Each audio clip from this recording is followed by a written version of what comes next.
City Council and the Housing Authority for June 29, 2020. We have closed session at 4:30 and the regular meeting at 6 p.m. Madam Clerk, roll call and posting of the agenda. Mayor Pro Tem McDonald, Here. Councilmember Perello, Here. Councilmember Madrigal, Here. Councilmember Lopez, Here, sorry, I'm here. Thank you. Councilmember Basua, Here. Mayor Zaragoza. Here. Thank you. We have a quorum. And posting of the agenda. The agenda for this meeting was posted in the City Hall Bulletin Board on June 18th, 2021. Thank you. And again, as I mentioned before, today we're going to meet as a city council and also as a housing authority. And we don't have any public comments for a closed session. So we have our city attorney is going to share with us the conference with legal today. Thank you, Mayor. The City Council will recess to a closed session pursuant to Government Code Section 54956.9, subsection D1, to confer with its attorneys. The matters being discussed are John Curtis Newman III versus City of Oxnard, Oscar Velasquez versus City of Oxnard, Michael Marostica versus City of Oxnard, and Pedro Rodriguez versus City of Oxnard. Thank you. And we're going to a closed session, and we'll return after closed session with the possible comments or so forth. Or, if not, then at 6 o'clock. Thank you.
from the closed session? Thank you, Mayor. There are no actions to report out of closed session this evening. Thank you. So our next item on the agenda is ceremonial 6 o'clock, and we please join me for the Pledge of Allegiance. And this is again a meeting for the City Council and the Housing Authority. Please join me for the Pledge of Allegiance and also for a moment of silence for the folks that we lost in Florida over that condominium disaster. Thank you so much. I pledge allegiance to the flag of the United States of America, the United States of America, and to the republic for which it stands, one nation under God, indivisible, with liberty and justice for all.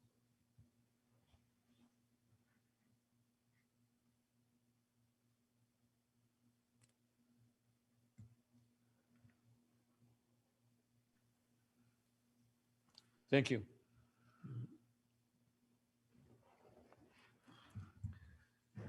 Okay, our next item on the agenda is items, public items not in the agenda, and people have 3 minutes to speak. And of course, we cannot take any action because these items are not in the agenda. So we do have Douglas Partello, followed by Walter Snyder. 3 minutes each.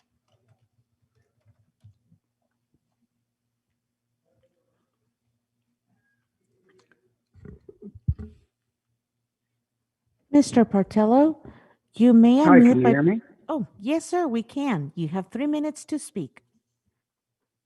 Good evening, Mayor, City Council, staff, and public. Ballot initiatives are a lawful path in the election process for voters to change the way local leaders govern. It is used when the wants and needs of the public is not met. It's called direct democracy. When someone uses this process, they should not be condemned or vilified, but rather encouraged to actively engage in our democracy. Disagreement is a critical part of our democracy. This is the voice of the people, letting the leadership know that they wish them to change policy or in the way their tax dollars are spent. It's not easy to be told that folks are not pleased with the way things are being done or not being done, but this is the way for the people to have some say. When people speak, leadership needs to listen. Instead, we see City Hall attempting to block initiatives and even making the ballot, and when they do, fight in court to stop them. And even when the voters pass the initiative, again, going to court to thwart the will of the people. The tentative ruling of Judge Walsh in regards to Measure M and N was a flawed decision, in my humble opinion, and by his own statement, is very open to appeal. The voters have their right in the ballot initiative. Equally, City Hall has the right to the judicial process when they disagree with the voters. But should they? Fighting in court sends the message City Hall does not want to do what the public wants, but just what they want. So many times the public has come before committee and council meetings with questions, never answered or given partial or unresponsive answers to the actual question. Refer to the written submitted document, please. Audit reports are done, paid for by the taxpayers, only to be held confidential for invalid reasons as to why, as in the case of the L&D audit report. The long history of questionable practices by city leadership is not behind us, but before us. It may be inconvenient to hold meetings after 5 p.m., but this is when most folks are available to have access to local government at meetings. To have access to presentations by staff a week in advance allows time to digest the material and present any questions or comments in an informed way. The public gets frustrated with the conditions of our roads and alleys. When 13 years after Measure O was passed, the conditions are virtually the same. Promises were made and not kept. Not just a few instances, but time and again. A government that is not responsive to the public is not functioning as it should. We need more transparency, accountability. We need to have basic services put before salaries, benefits, and pensions, or our quality of life suffers and our great experiment in democracy is in peril. I thank you for your time. Thank you. Our next speaker is Walter Snyder, followed by Gary Wright. Walter Snyder.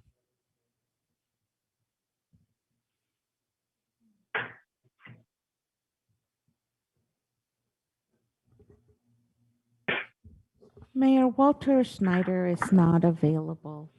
Okay, then our next speaker is Gary Wright, followed by Stephen Sutler. Gary Wright. My apologies, Mayor. Mr. Snyder just dialed in. Snyder is on. Yes, Okay, one moment. we'll go with Walter Snyder.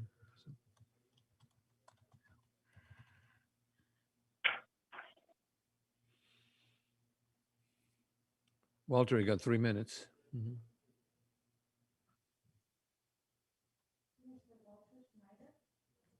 Mr. Snyder? Mr. Snyder, you may unmute by pressing *6. Hello? Yes. Sir, you have 3 minutes to speak. Thank you. Yes, I'm talking roughly about the Oxnard police, how I've been treated by the Oxnard police. I lived in Oxnard for over 20 years, and I've been having problems with illegal ticket. They have given me almost $300 or $400 worth of ticket, and I have filed a complaint with the city council and the former mayor, and basically nothing happened. And I've been having problems with some of the Mexican America on Gibraltar. I parked my car over there, and they called one of their police friends, and they illegally towed my car away with due process of law. And I filed a complaint with the city and the mayor, and no one has done anything about it. And then several years later, I parked another car over there. They shot my car up with a 9mm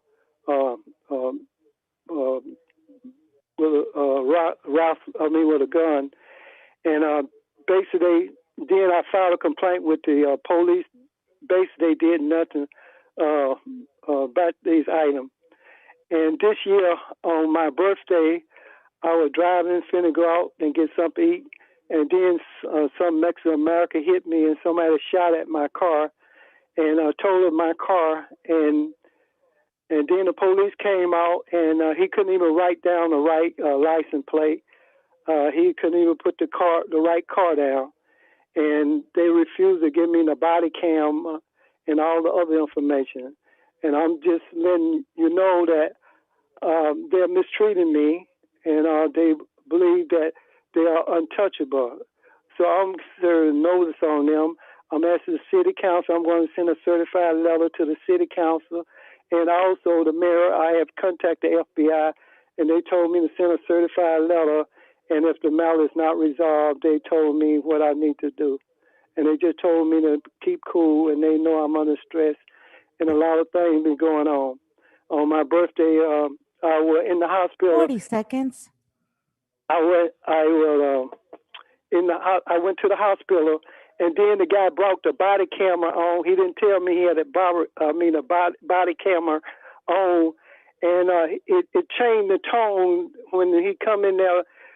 Police come in there when I had an accident, and basically he was very rude. And I asked him what it's about and why did he come in there, and he started recording me, asked me some questions, and I basically told him I would get back with him. At that time, I did not know that he was recording the information, and that's a violation of our privacy. There was no crime at that scene, so he had no right to. Our next speaker is Gary Wright, followed by Stephen Sutler. Gary Wright. Gary Wright? Can you hear me? Yes, sir, we can. You have 3 minutes to speak. Thank you so much. First off, I'd like to thank the Mayor Pro Tem and everybody in the City Council. My name is Gary Wright. I'm a retired fireman. I'm kind of semi-new to the area. And I'm really tonight want to speak out for a whole lot of people that have backed me up over the last 2 weeks. I'm on a quagmire, if you will, of a location on Hemlock in Victoria. And the fireworks over here have become to the point where it is actually, it's become something that most people really couldn't tolerate. It's semi-war zone, if you will. Anyway, these are not fireworks anymore. These are mortars. They're explosive devices. I dealt with many years in the fire department, and proactive response through police and fire and everything else. We need a whole lot more pouring out. I have 300 people right now on Nextdoor app that are backing me up tonight. I love our police officers, but there's got to be a way that we have to change. I want to let each of you council members know, and mayor, that I have reached out to the police department on both levels, asked and requested 5 times for 2 days each to at least allow me to speak to the police chief for a minute, or get them together, or give them some ideas. And the last 3 nights I've been out by myself walking around the neighborhood. I've collectively stopped people. I confiscated fireworks last night. I had my dog run out of my house and break through a window from a bomb on my front porch on Sunday night. And it's my therapy dog. And it got cut in half on William Patterson 8 hours later, because these fireworks are not fireworks. They're explosive devices, and they're the same as the military rifles that people are setting off. We have hundreds of people in this community that are retired, hundreds of PTSD people. Even though I'm speaking from my heart, I want to go into a proactive mode, and I want to try to find ways that we can support our fire department, support our police department, get people on the same ground. And I really do have some wonderful ideas that I've used in the proactive measures in the fire department years ago in Isla Vista, Santa Barbara, Santa Ynez. They're 40 not seconds. anymore. And so in conclusion, I just want to let you know some of the recommendations by officers, Oxnard and Fort Rainimi, which I all admire and I appreciate any help they can give me, is that most of them are telling me that it's safest to go away for the weekend when we have 4th of July, because this is expected. I think we should take our neighborhood back, our citizenship back, and just our pride back. So I appreciate any and all of you helping me forward with just trying to get this done somehow. And I encourage people to use 911, because the posters on the signs can give people an opinion that possibly their event happening to them is not an emergency, but everybody's emergency. Your time is up, sir. Thank you. Thank you, Stephen. Our next speaker is Larry Pollock, followed by Chris Hernandez. Sutler's, I'm sorry. Stephen Sutler, followed by Larry Pollock. Stephen Sutler. Mm-hmm.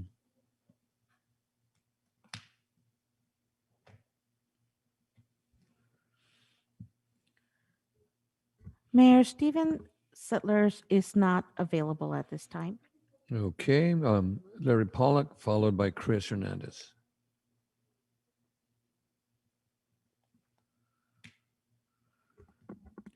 Larry Pollock? Can you hear me? Yes, we can. You have 3 minutes to speak. Thank you, Mayor Pro Tem and council members. I want to address an issue. March of 2020, my business was shut down along with many, many other businesses, and obviously throughout the nation and in our county. And it's been a difficult year. I did manage to pay 75% of my rent throughout the year, even though we were closed.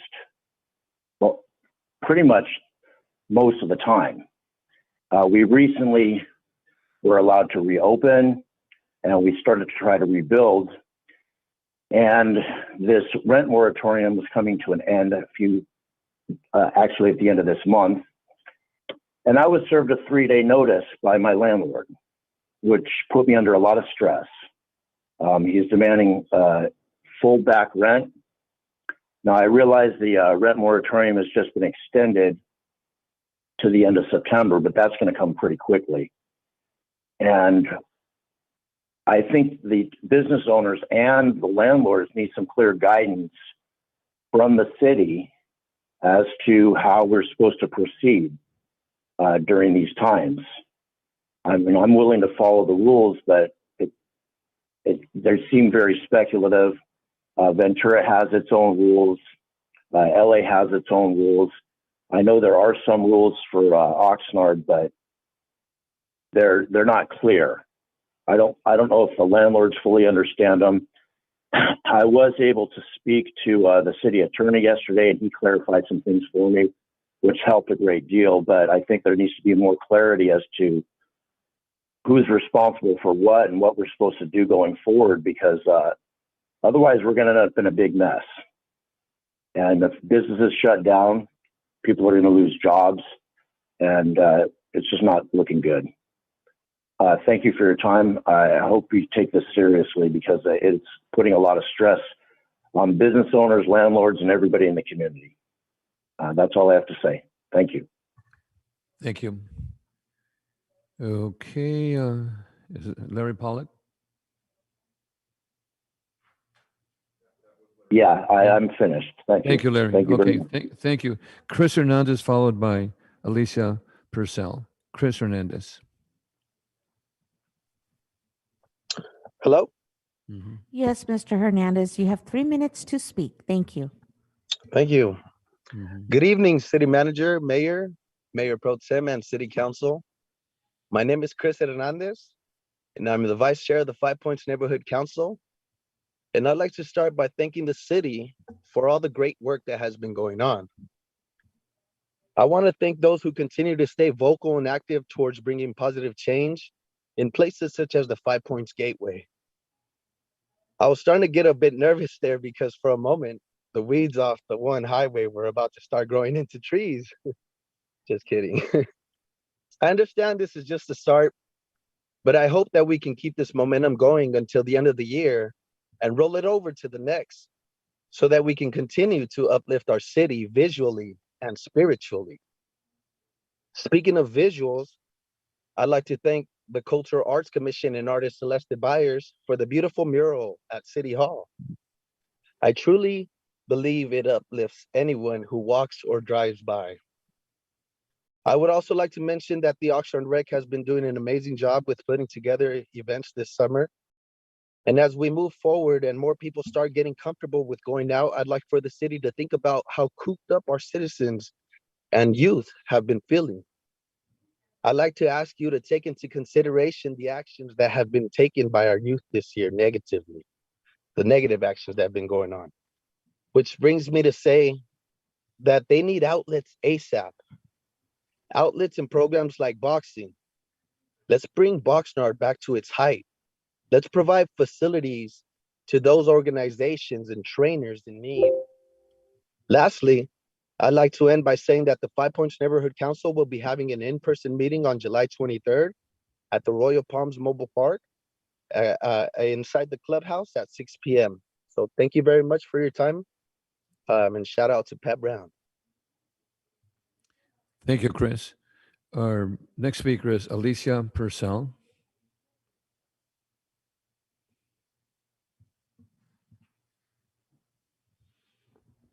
Alicia Purcell? I'm here. Can you hear me? Yes, thank you. You have 3 minutes to speak. Great. Regarding the recent news about measures M and N, we disagree with the court's intended decision, and if that ruling does become final, we do plan to appeal. The decision conflicts with case law precedents that unambiguously require courts to jealously guard the people's reserved powers under the California Constitution to govern by initiative. The electorate voted for policy changes, making council meetings more publicly accessible and establishing minimum standards for city streets and alleys to justify charging residents a higher sales tax. It's sad that Oxnard City Hall demonstrates so little regard for such good public policy. These are changes they should have made themselves. The City Council has a policy that their meetings should end before 10 p.m. But before Measure M, over 70% of the meetings ran past that target, and more than 30% ended after 11 p.m. It hasn't been just the residents complaining. Even council members complained when meetings ran so late. Members of the public who wanted to participate often couldn't stay long enough to make the public comments that they wanted to make on issues that are important to them. There were midnight discussions of substantial issues like budgets.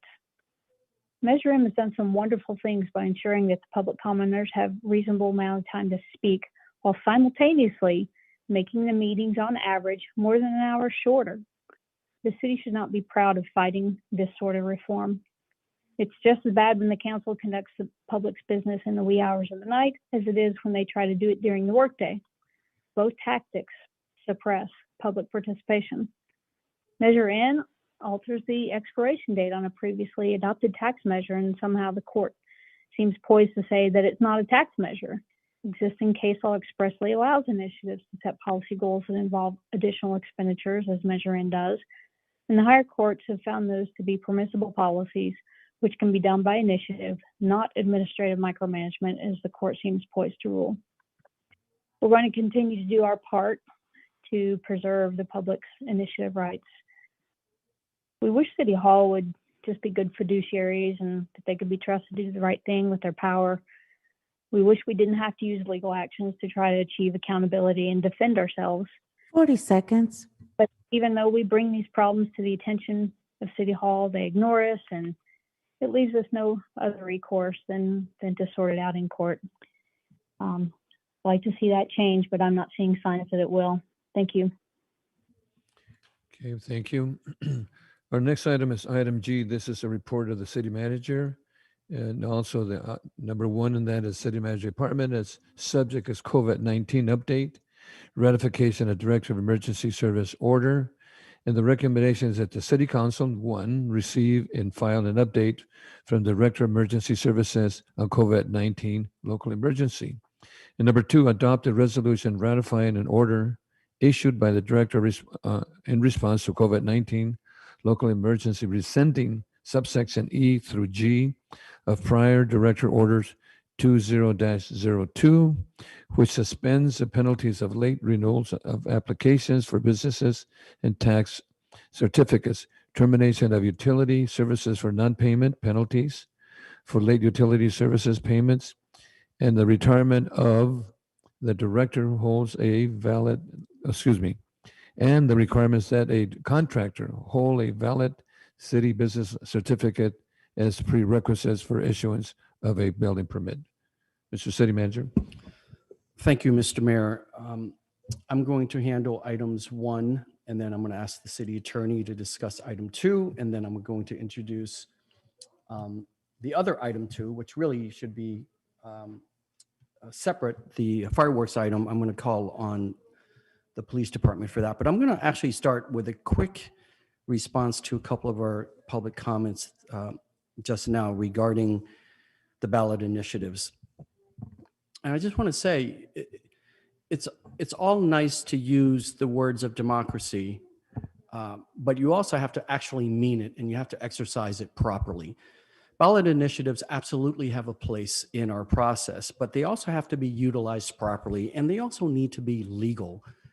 So this idea that ballot initiatives by nature are perfect is ridiculous. The public doesn't always get it right. Now, with regard to Measure M, I still would debate anyone, anytime, anywhere, any hour about the quality of it, because it did not improve democracy whatsoever in Oxnard. In fact, I think it degraded it.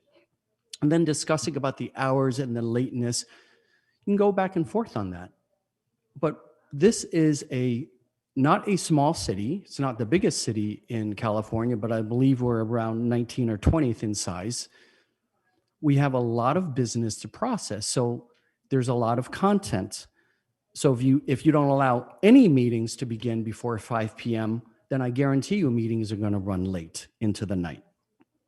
So it's easy to say when it's convenient, oh, the council wants to do everything late at night when everyone's asleep, and then turn around and say, but you can't do anything at all during the day either. How does that make sense? And then these comments about not caring about public policy. Everyone here does care about public policy. We just don't expect that everything is perfect, but the quality of what your public policy is going for and how you're going to make improvements matter. So this idea that if you don't like it, you destroy it, that's not how democracy works. There are other systems like that and other examples of that around the world. You can see plenty of it throughout history and today. Thank you. I'm done with that. Now, with regard to the COVID updates, Cal OSHA did indeed update their guidelines last week. And what's interesting is they are not requiring, in terms of employers and employees, they are not requiring masks outdoors. Well, and then it says except during outbreaks. So I suppose there's always a potential another outbreak. And that's regardless of vaccination status. Workers should be trained for outdoor use or of face coverings. Also, fully vaccinated employees do not need to wear a mask indoors. Employers must document employees' vaccination status. There are some settings where masks are required regardless of vaccination status.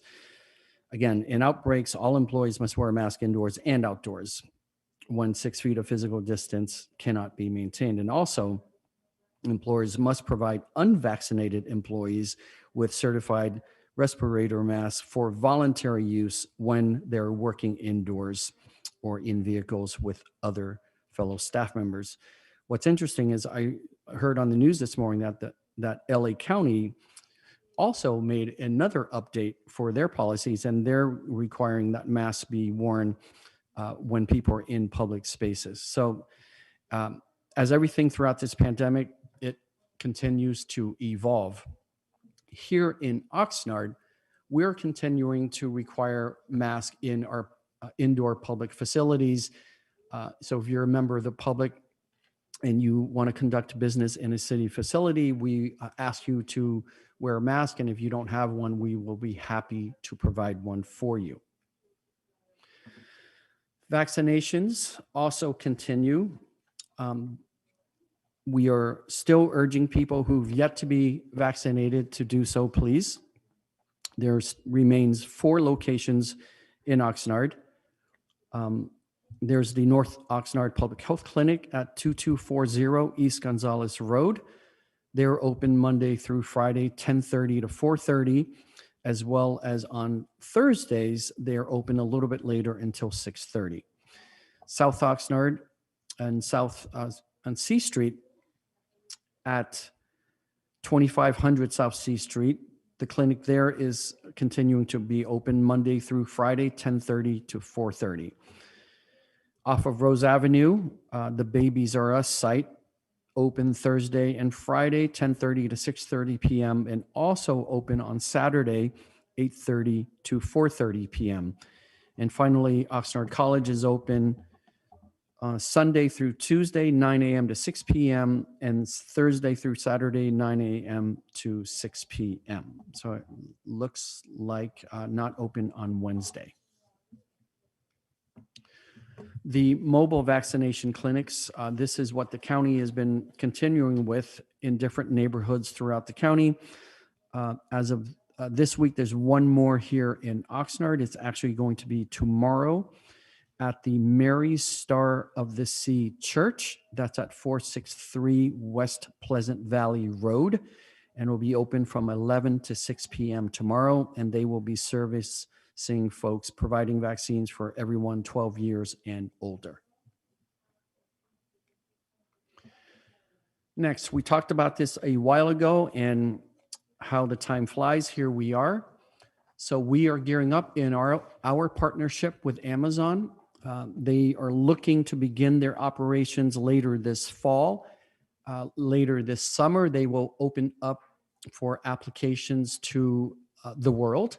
But we have an agreement with them to make a concerted effort to recruit Oxnard residents to be among the very first people to apply for their jobs. So for now, what we need you to do is just sign up. There are 2 ways to do it. You can, and this information is available on the city's website.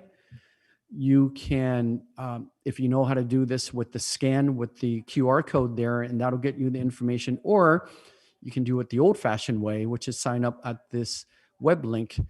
It's www.oxnard.org/Amazon. So if you're curious about applying for jobs at Amazon, if you're interested, if you think you want to apply, we certainly want you to get in line early. We will be holding a series, a variety of types of workshops to get people ready to apply. And we will be gearing towards a large Oxnard-only job festival at the end of July with our partners at Amazon. And I want to remind you that these are very decent jobs. They start, I believe, at $15.80. There are a lot of line jobs as well as some management jobs. They all come with healthcare. They come with 401k retirement plan with days off, actually come with vacation days, and Amazon provides education incentives once you are working for them. So again, these are very decent jobs. We look forward to as many Oxnard residents as possible who wish to apply, that they get the assistance needed in order to complete their applications. Next, and we'll talk about this a little bit more, as a reminder, in the city of Oxnard, all fireworks are illegal. I know that that's a issue of frustration for many of us. And then the police department is going to get into this a little bit later, but I just want to share this quick information. All these dots on the map of California here, regardless of the color, this shows you all the places around us. That beautiful red star there, of course, is us, and all the other colored areas there simply depict everywhere where you can legally purchase fireworks in California. And then here, just in the western region of the United States, is everywhere else. And I bring this up now just because I have the slides here, just to make it obvious for everyone that even though you cannot get fireworks here in Oxnard legally, there are lots of places throughout, whether it's California, Oregon, Nevada, or Arizona, where you can get all kinds of fireworks, unfortunately, legally. Okay, so with that, I want to pause here and ask the city attorney to address the resolution ratifying director's orders this week. Thank you. The resolution before the council tonight is to ratify a director order issued by the city manager as the director of emergency services on June 10th. And what that director order, which is numbered 21-03, did was to rescind earlier director order provisions. And that earlier director order was number 20-02, subsections E through G of section 1 of that director order. And what that director order had done was to suspend various aspects of city permitting business, including penalties for late renewals and applications for business tax certificates, termination of utility services, and penalties for late payments, and the requirement that a contractor hold a valid business tax certificate as a prerequisite for issuing a building permit. So that director order was issued. We're asking you to ratify that tonight by adopting the resolution before you. It's important to note that while that director order has been in effect since June 10th, it is designed so that we're giving the maximum notice to the public that these suspended penalties and other provisions will be going back into effect, and we're giving them a sizable notice such that the reassessment of penalties September 7th of 2021. So that is the date that the actual penalties will be unsuspended, so to speak. So if you have any questions, please let me know, but that is the resolution before you, is to ratify that director order issued June 10th that will take effect September 7th. So, and Mr. City Attorney, I actually have late breaking news coming in from your office. As again, things keep evolving, one of the governor's orders require that we hold that off until October 1st, which is correct, which is fine, but we're still going to provide sufficient notice. So utility shutoffs. Correct. Okay, so that's one aspect that that is of this this ratification resolution before you and the Director Order 2103. So things, as you can tell, if you've looked at the news and as the city manager just indicated, are changing day by day, hour by hour, as we take our leads from Sacramento with the governor's issuance of executive orders. So, Mr. City Attorney, we're still good in ratifying adopting that resolution then? Correct. We will not conduct ourselves in violation of the governor's executive orders. Okay, council members, any questions or we need a motion to approve that resolution, adopt a resolution number 2 from item number 2. So Mayor, moved. I'll second. Okay, Mayor Pro Tem first and second by Councilman Lopez. Roll call. Mayor Pro Tem McDonald, Aye. Councilmember Perrello, Yes. Councilmember Basua, Yes. Councilmember Madrigal, Yes. Mayor Zaragoza, Yes. Councilmember Turan, Yes. Councilmember Lopez. Yes. Thank you. Motion carries 7-0. Thank you. Our next item is G2, and that item is from Police Department. And that subject is resolution in support of SB 277, Archuleta, to address illegal fireworks in California. And the recommendation is that the City Council adopt a resolution supporting California Senate Bill 277 that seeks to present added ways to help illegal fireworks off the streets of California. And we have a speaker to start off with, and that is Susan Hartzler. Susan?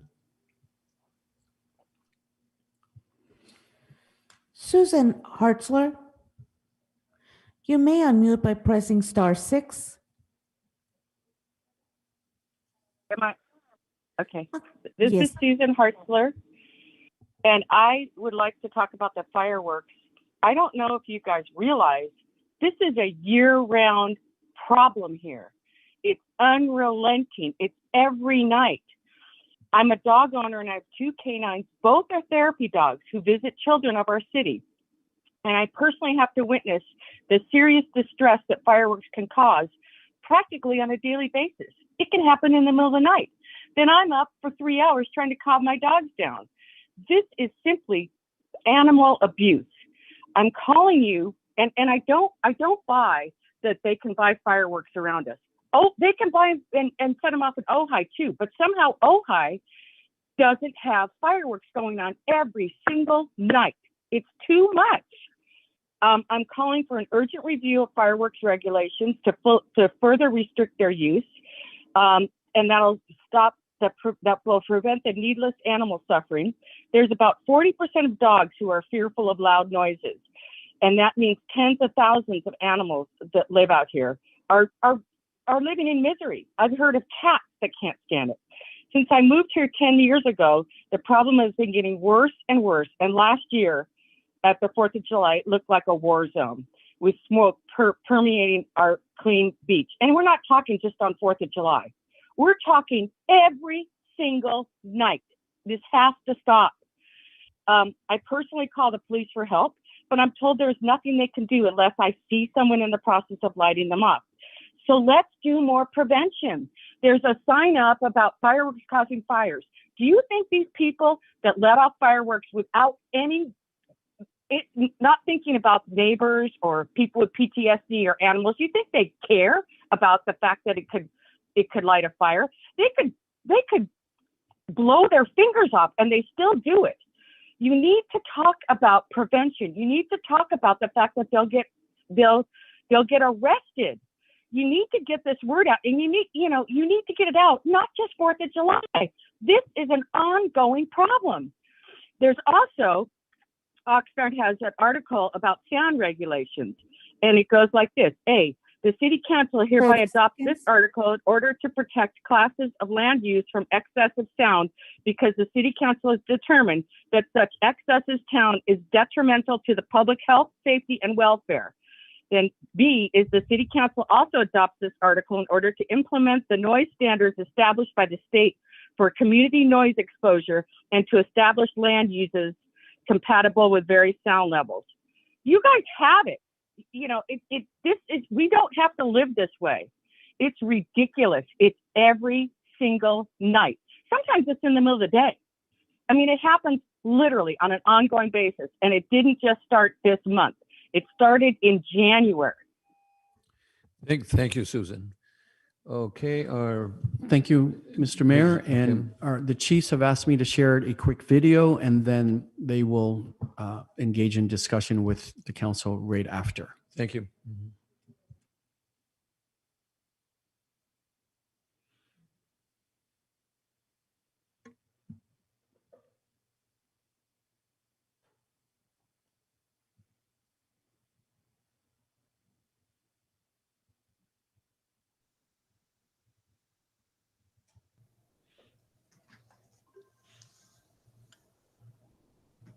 Good evening, Mayor, Mayor Pro Tem, members of council. This is Eric Sonstegard, Assistant Police Chief with the Oxnard Police Department. I am presenting this video on agenda item K15 pursuant to the requirements of Measure M, and want to briefly provide a little overview of this item that seeks a recommendation that City Council adopt a resolution supporting California Senate Bill 277 that seeks to present added ways to help get illegal fireworks off the streets of California. I have come before this body many times over the last several years to discuss illegal and dangerous fireworks. They plague communities and neighborhoods throughout the state of California, and Oxnard is no exception, nor is Oxnard on their own facing this problem. To provide a little context, in 2020, Oxnard's Emergency Communications Center received over 4,300 calls for service related to fireworks. We have experienced our share of fireworks-related tragedies over the years, including the death of a young man in 2019 after he was struck with an illegal mortar firework. To provide a little more context, last year on July 4th, our communications center received over 900 calls for service during just a 10-hour period from 4:00 p.m. to 2:00 a.m. We had over 75 police officers working during that time period, and we were still overwhelmed with the fireworks-related incidents. These relentless disruptions to our neighborhoods are obviously unwelcome. They're particularly disruptive to our community members that have pets, our elderly residents, and particularly those suffering from post-traumatic stress disorder. We in Oxnard have implemented a bunch of different mechanisms and tools to address the issue, including unmanned aerial systems or drones, multiple public service announcements, and the City Council passed a social host ordinance adopted in 2018 in an attempt to address the issue by holding property owners responsible for illegal fireworks that were being set off on or in front of their property. Unfortunately, despite the demands for increased enforcement, increased education, our use of administrative fines, and deploying dedicated illegal fireworks patrols, which we are doing throughout the month of June, the volume of illegal fireworks and loud explosives continues to remain at an unacceptable level. So Senate Bill 277 that was introduced by State Senator Bob Archuleta from Orange County really seeks to take a statewide approach to addressing dangerous fireworks and seeks to really coordinate those enforcement efforts through the state fire marshal's office, and then with the fire marshal working with local entities like fire departments and police departments. One of the ways that they seek to do this is requiring that the state fire marshal establish and collect an additional fee on permits for dangerous fireworks issued to licensees. So this would be amusement parks, schools, cities, graduation ceremonies, any of the big kind of sponsored fireworks presentations that you see. There would be an additional fee on there, and this would go into a fund that would be used for training and education regarding dangerous fireworks. How that would impact us here in Oxnard would be that it would authorize either the Oxnard Fire Department or the Oxnard Police Department to apply to the state marshal for a grant to help and develop and implement an education and training program to address illegal fireworks. So our recommendation this evening is that the City Council adopts the resolution in front of them and also asks the city clerk to draft a letter with that resolution to the state senators and state assembly members that represent the city of Oxnard in hopes that they will also support Senate Bill 277. In closing, obviously, illegal fireworks are a very divisive issue here in the city of Oxnard. We have a fair amount of our community that either tacitly endorse or actively participate with the fireworks. And then we have the other portion of our community that absolutely despise them. And so it puts our officers in a very unenviable position as we go out and try to address this issue during the months of June and July. The illegal fireworks are readily available, either legally in other cities or other states or illegally on the internet. And so it really is going to take a team approach and a concerted effort from the state to address the issue of illegal fireworks. And with that, if there are any questions or concerns, I am available to address them. Thank you. Thank you so much. Council members, have any questions of Senator Card? Excellent report, by the way. And again, this is just an Oxnard problem. It's a county problem. The city of LA, California, and throughout, it's a major, major problem. Thank you so much for that presentation. Councilmember Perrell and then Tehran. Mm-hmm. Yes, thank you very much. Thank you, Mayor. Thank you very much, Assistant Chief Sonstergaard. Today in the LA Times, there's a story about the county of San Mateo. They seized 15,000 pounds. They seized 7.5 tons of fireworks and $1 million in cash doing sting operations. Is there any opportunity for us to partner with other communities in the county of Ventura to do something similar to this? I don't recommend reinventing the wheel. I recommend copying. If they have something that we could use, I would just hope that we would do this. And I agree with you 100%. Some people like it and some people don't. But I want to share with, and I know you're aware of this because there's signs were by your police station. A few days ago, there were signs at each corner of 2nd and C Street. A person had a dog. The fireworks went off. The dog got out. The dog was hit and killed. And they had a sign. They wanted to know who lit the fireworks because they were looking for the person that caused the death of their dog. There have been some really tragic stories about pets and the individual that got hit by the mortar and died a couple of years ago. We also have people that think the police are not doing anything. And I've been involved in a situation where I feel, ladies and gentlemen, for the police department, unless they catch the guy in the act, you can't do anything. And even if they do catch him in the act with the COVID, if you take him to jail, what are they going to do? They're going to, the way things work, they'd have to release the person. So and this is not, and I've spoken to the city manager about this, if we can't control illegal drugs, if we can't control illegal immigration, if we can't control child prostitution, we can't control all those things. I don't know how we're going to control fireworks unless the public gets involved. And my hats are off to you for trying what you can, but I don't have an answer. I will help any way I can, but it is out of control. Last year, I was on the phone with Councilman Oscar Madrigal during the 4th of July. We were reviewing different areas of the city where it was going crazy.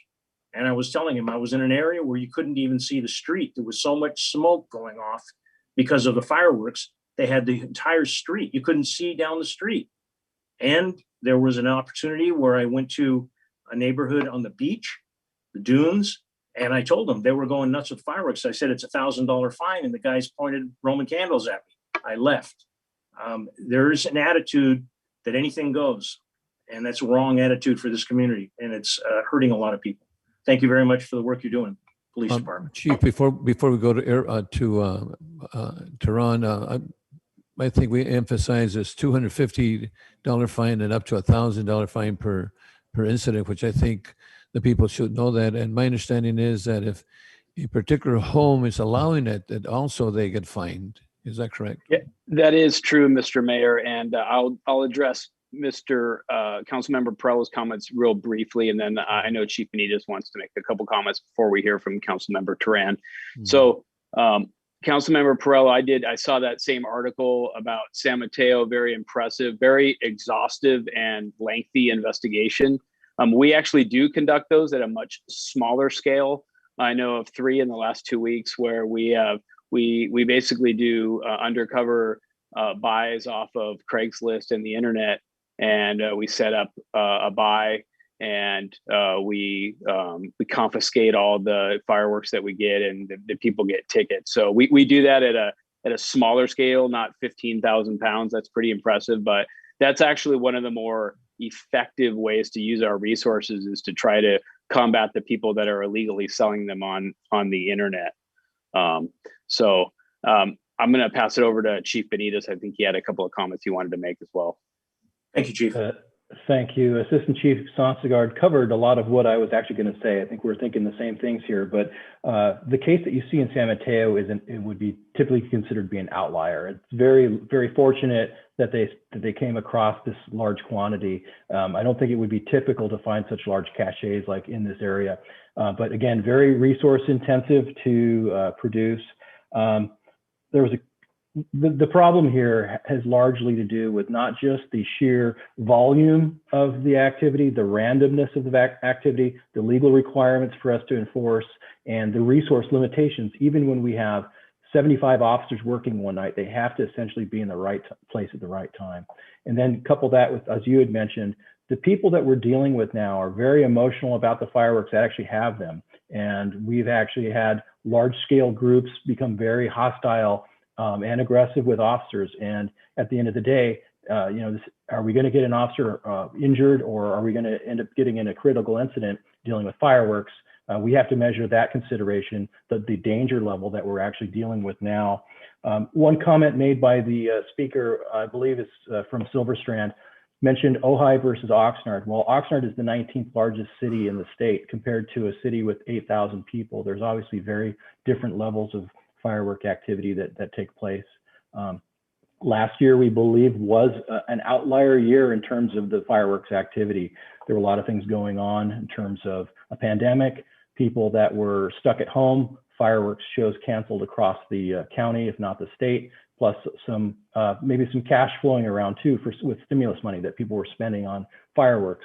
So those are some factors that we believe were contributors to the uptick, but it is an issue, and it is a statewide issue, and interdicting these fireworks at the source is probably the best way to do it, but it's capacities that are beyond the local municipal agencies. Now, task force may be a good idea, but if we don't catch these items at the source, it's going to be very difficult because they do proliferate as very quickly.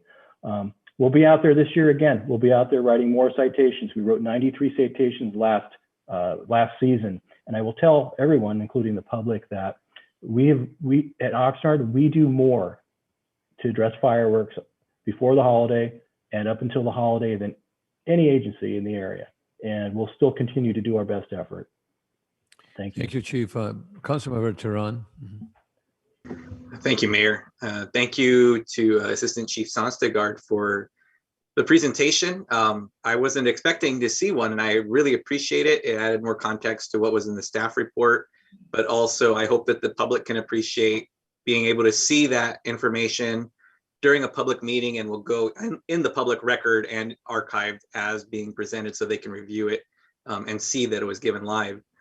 That being said, with the issue we have in front of us, I have 2 questions that are kind of rhetorical, but I have a sense for what the answers would be anyways. And that's, is this an issue, either Chief or Assistant Chief, is this the kind of issue we can arrest our way out of, or that we can cite our way out of? I'll say absolutely no. This is a large issue. We live in a society where a large portion of our population sees this as a cultural issue. That this is the 4th of July. This is what independence means, and this is the sentiments that we come across when we deal with these people. We're issuing civil citations. We are not clogging the courts with these types of violations, which are much less likely to be filed in criminal court. Our success lay in the civil citation area, like that was mentioned earlier. we have the option to issue civil citations ranging from $250 for safe and sane fireworks to $1,000 for the dangerous fireworks. But the answer is I rarely subscribe to any issue that we can arrest our way out of, and I don't believe this is the case here. Thank you. I appreciate that. And I mean, I asked that because just as you said, Chief, I appreciate you saying that there are very few issues, if any, that we could ever arrest our way out of or cite our way out of. And I hear people throwing out, well, why isn't the fine $10,000, $20,000 per incident? That'll make people think. And, you know, maybe it would, maybe it won't. People are still, as we see, even with $1,000 after a rate study on what the fee should be, they're still participating at a high level. I also want to point out that when we try and enforce our way through something like this, even if we tag on something like zero tolerance, well, I don't know if zero tolerance would work the same way in this situation, but in the school system, when we had zero tolerance, that tends to backfire sometimes when you are stuck with somebody who violates a zero tolerance policy, but not in a malicious way. So if we had zero tolerance for fireworks, what's to stop somebody from leaving fireworks on my doorstep and calling the police and saying, hey, there's fireworks at this address, go get them, right? And I mean, I just, I agree with what Councilmember Perello is saying here that, you know, public education, public involvement in this is really going to be a big part of it, but looking at state level legislation like we have here is certainly a step in a direction that I believe will help us with this. It's not something that's going to be solved this year or next year, and not something that'll be anything that goes down to 0%, 1%, something that happens. But how do we work with the public to understand the effect it has on quality of life? And hopefully they'll come to a place that they will say, oh, well, maybe I should go to a designated place where I can do this and where it's allowed, or I can celebrate from Memorial Day to the 4th of July in some other way, right? And for that being year round, my neighborhood's right next to one of the hot spots that have been identified for fireworks. And yeah, this is fireworks season, starting Memorial Day, going to 4th of July and a little after that. And then Christmas and New Year, it starts up again. I just want to say that I appreciate the work that's been put into this. It's not an easy situation. I won't call it a no-win situation, but it's certainly not an easy situation. And I understand and appreciate the position that our public officials are put in with it. So I want to thank you for this, and I certainly support a resolution to try and take this a step in the right direction. Thank you very much.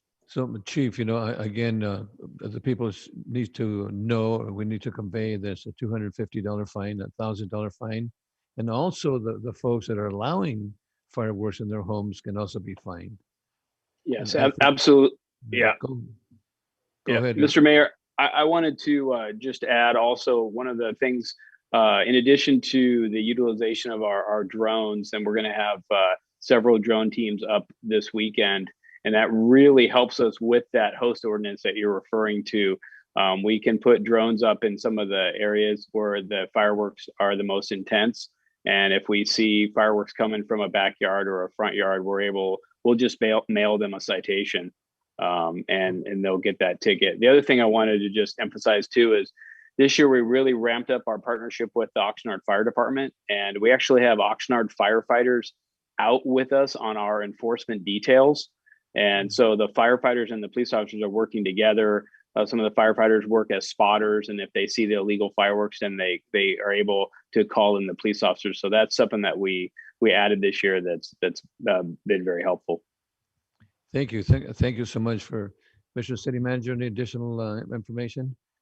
No, thank you. Okay, so I'd like to make a motion to approve this item, you know, this resolution supporting SB 277. Second. Okay.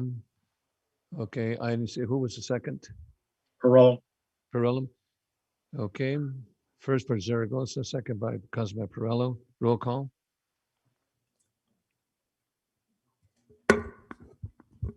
Mayor Zaragoza, Yes.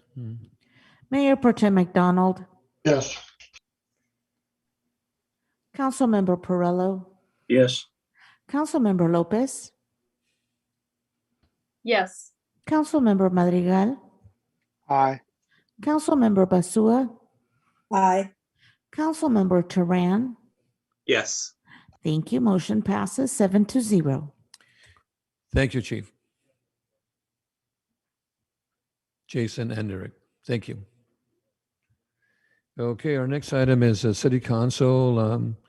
Any brief announcements you'd like to make at this time, or any activities that you might want to place for future agendas, and the 3 minutes each if you have any items you'd like to share.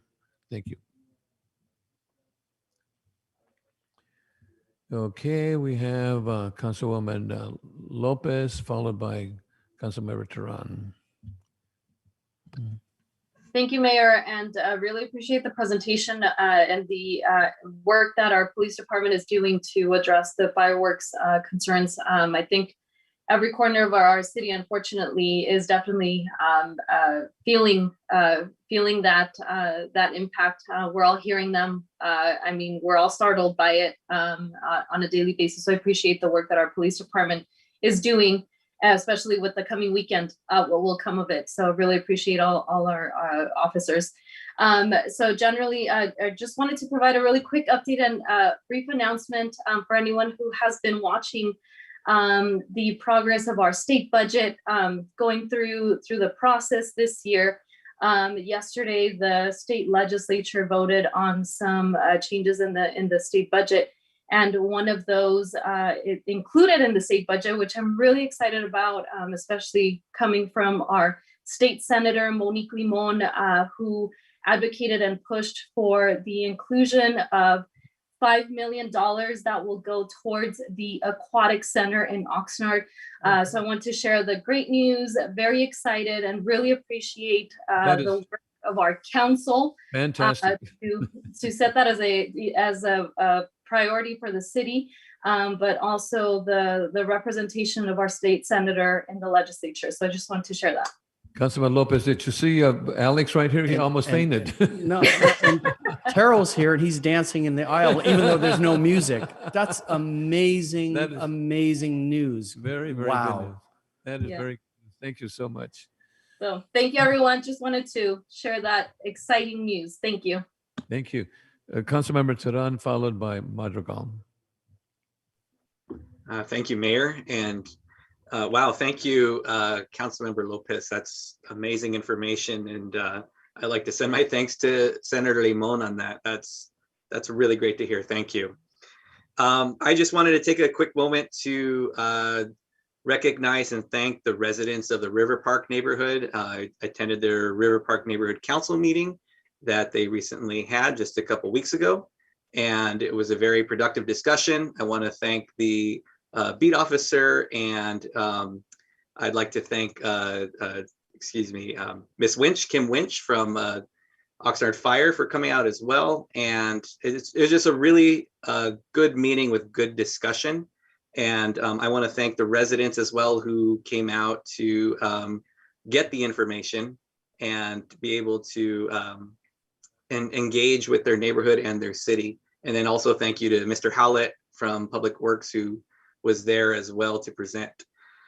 So there was that. And then I also want to thank the River Park residents who've reached out to me recently, not just about an item we have on the agenda later, but just in general. I've met quite a few now and had some really great conversations. And I just wanted to give a shout out to them. I have not, prior to this, had much opportunity to interact with people very much from River Park. And I really, I just really appreciate them reaching out and having conversations and just really being able to have a chance to talk to them and get their lens and their perspective on how they see their community and also how they see the city. And it's been great. So thank you. I attended yesterday the opening or the reveal of the mural that is over on 3rd Street. And I want to thank the artist, Celeste, again. It was just really great to see. And I encourage anybody who gets a chance to please take a look at it if you haven't seen it yet, along with the other one that is just a little bit further east down the street on 3rd Street on the other side of the building. And this one in particular, just as we have with pieces of art like this, has a story behind every single part of that picture.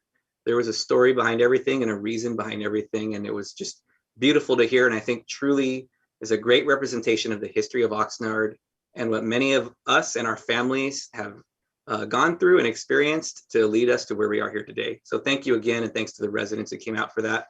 And then Councilmember Perello and our mayor was there as well as Supervisor Ramirez and the Parks and Rec commissioners and the Cultural Arts Commission. So thank you all very much. And I apologize if I missed anyone. Lastly, thank you to Mr. Harrison, Terrell Harrison, and the Rec Department. Another mural that I think deserves equal amount of attention is over in the parking garage on 3rd and B Street. I encourage residents to go look around. They've been adding more and more artwork to the blank spaces in that garage as time has gone on. And just recently, some really great artwork was done in partnership with local artists and with youth from the community and recreation employees. And it's just great to see it. Walk around the garage, be safe. Don't walk where there's cars driving, but go check out what's over there and just see what our community has put together. And it's just really great to see. And I want to thank Mr. Harrison for that. And those are my comments. Thank you, Mayor. Thank you, Councilmember. Councilmember Madrigal, followed by Mayor Pro Tem, and then Basua. Madrigal, Pro Tem, and Basua. Thank you. Hopefully everyone is having a great day, actually, and it's a whole lot better after finding out the great news because of our Senator Limon helping us out with the Aquatic Center. Real quickly, please, if you can, please support your local library. They are open. They are essential to our growth. So please, if you have time, please go visit any of the 3 local libraries here in the city of Oxnard. Second of all, I know, Little League is closing up, but here in Eastside, Little League is just beginning.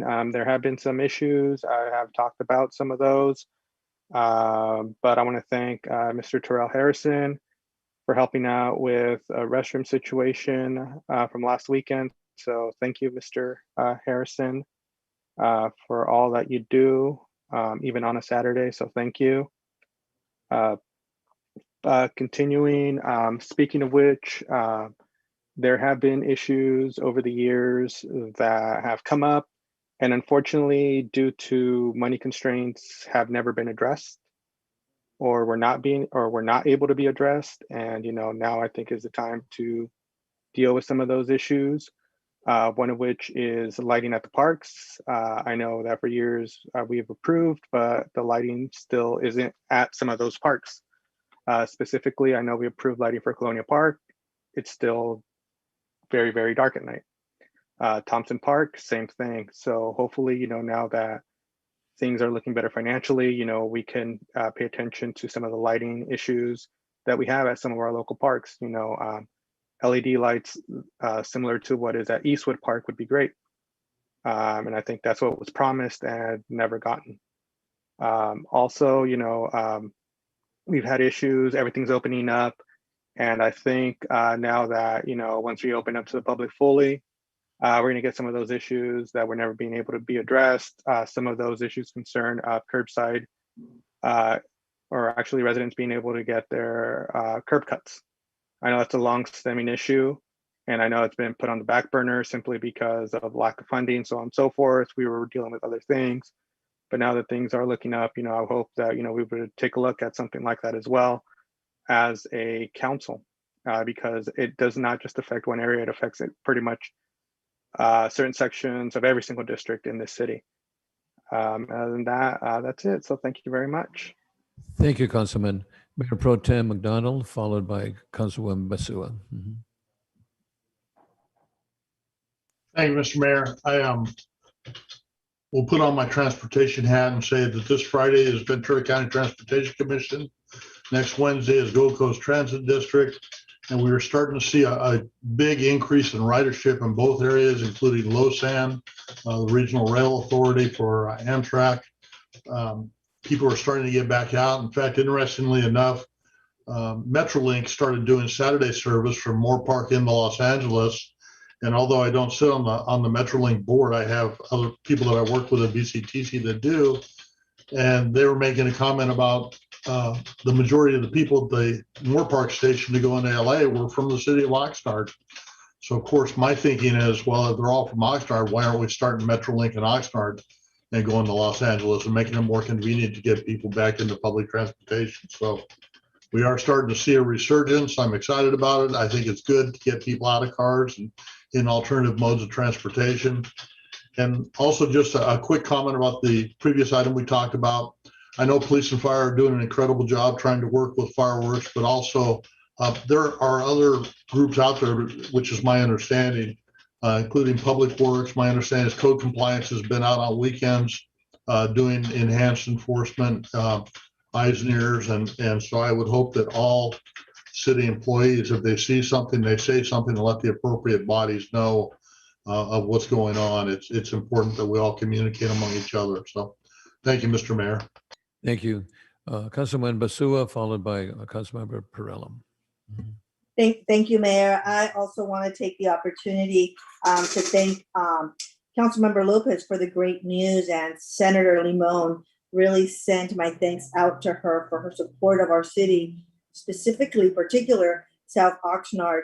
I know I've been speaking to our city manager, and our residents in the area should expect some outreach this upcoming fiscal year in regards to the Aquatic Center. So I'm really, really excited about that. And thank you to my fellow council members for all your support in this. I do want to just make a comment as we're opening back up and our parks are getting full again with coaches coaching baseball, soccer, softball.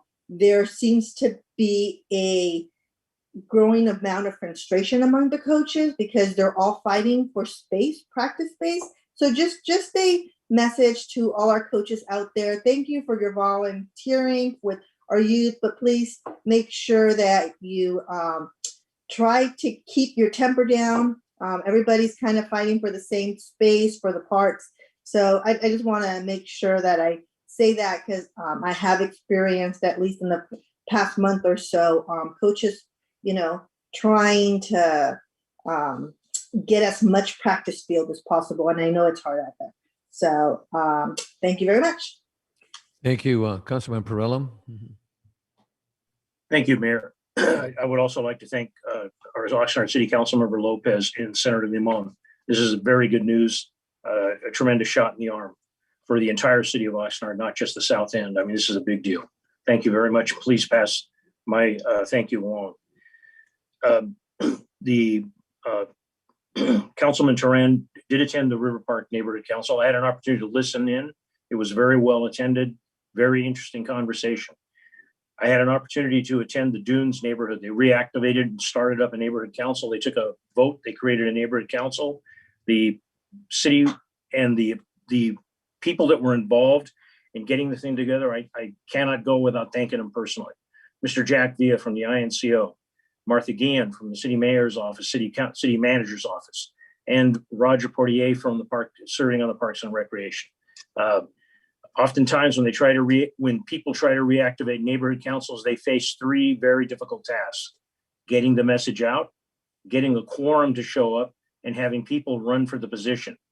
They, on the first time, were successful in all three areas. And a big congratulations to all those involved. I'd like to thank the individual artist with the mural. I had the opportunity to attend the opening. There was nice comments. Mayor, council members, Supervisor Ramirez, and the artist herself. I want to thank the Public Works Department. I believe I need to direct it to Mr. Brian Yanis. The sand that's been cleaned on the Oxnard Shores neighborhood, Mandalay Bay Road, and the assorted roads where the wind has blown it in. There is not just an area that this helps the beach. This helps a lot of people that drive to the beach. And when the sand builds up over the streets, including the sidewalks, curb and gutter, it narrows the streets so that there is an opportunity for near miss auto accidents on certain streets due to the sand. A tremendously good job, very impressive. The neighborhood is thrilled to death. I got comments. I'm sure other members of the council got thank yous from residents in that neighborhood. I want to thank the City of Oxnard Public Works or manager or whoever was responsible for helping out Eastwood Park with the Northside Little League. They have a snack bar and they had a bathroom, and there was a real problem with the bathroom and the line going to the sewer line. It was taken care of. Mr. Paul Lemos brought this to my attention. He shared the information, and this is Mr.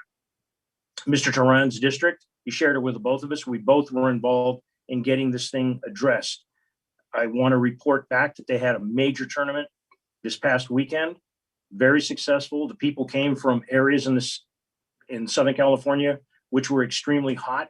They were very jazzed to be here.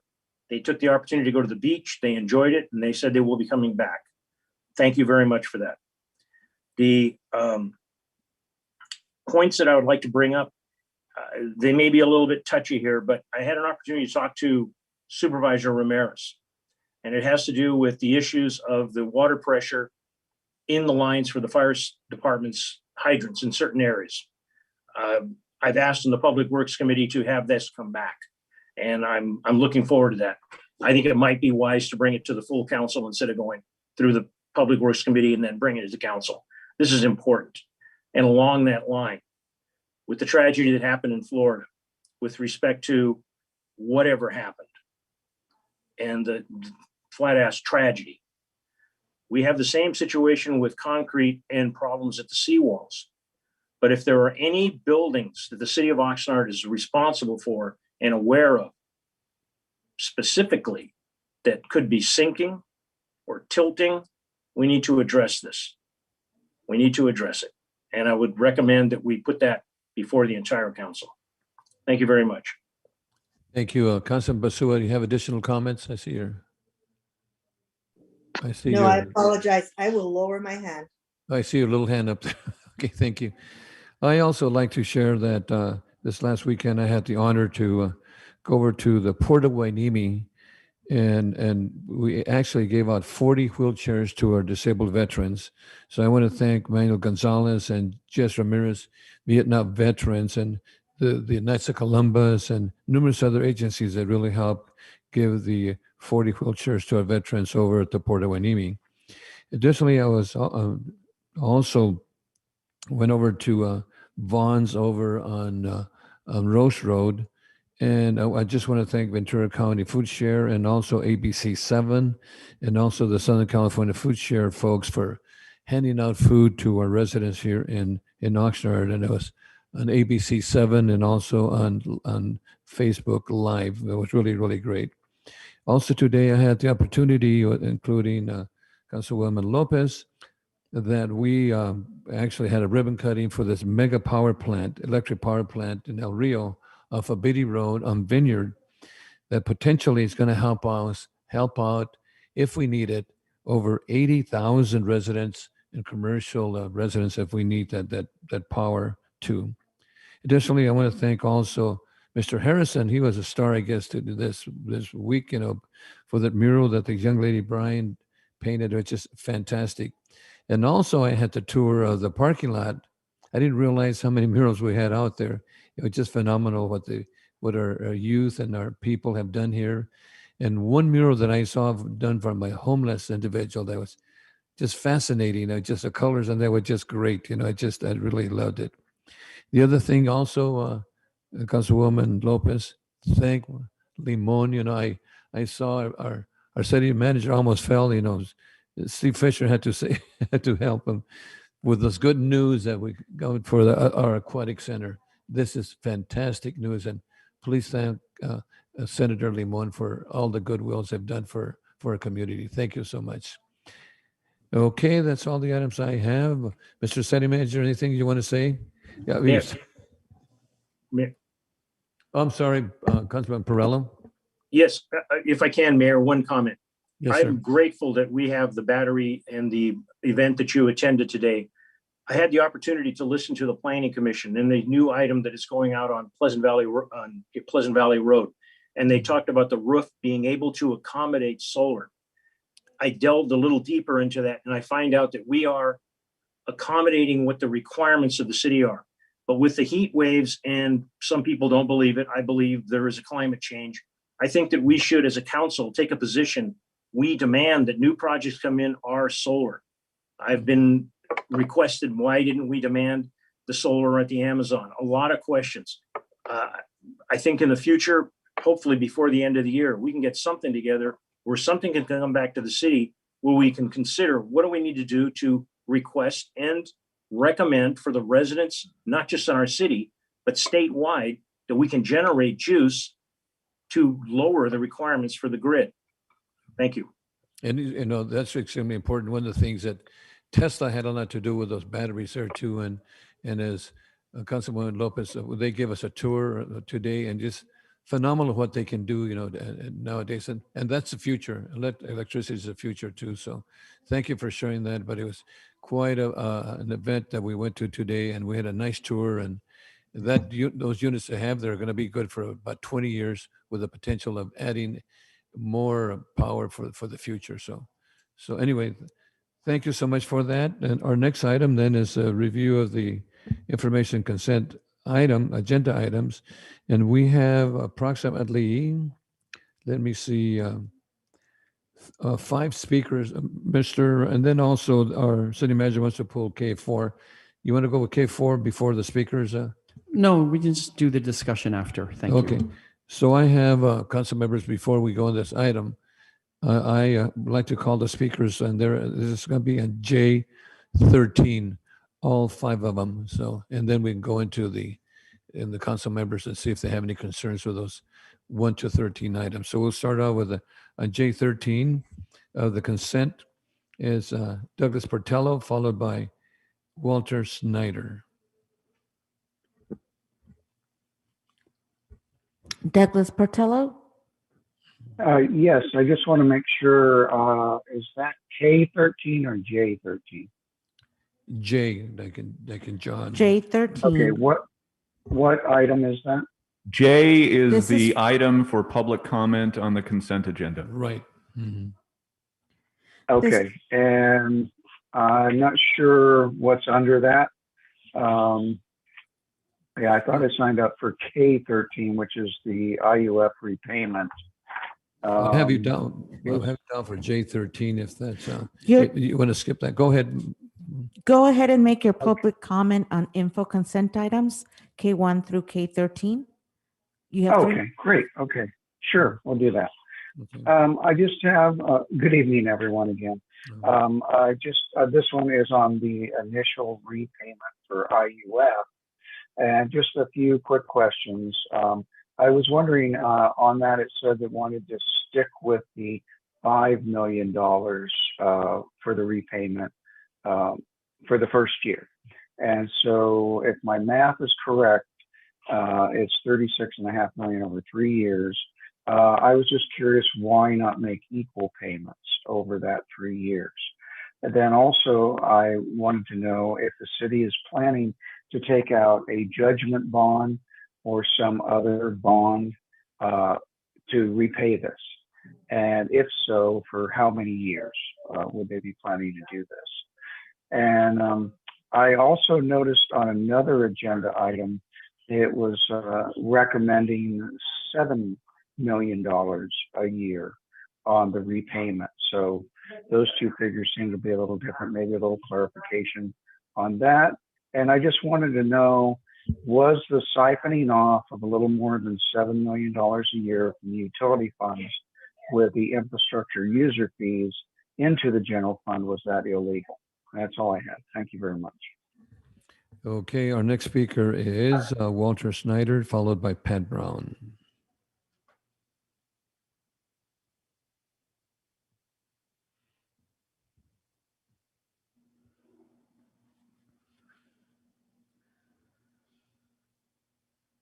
Mr. Walter Snyder.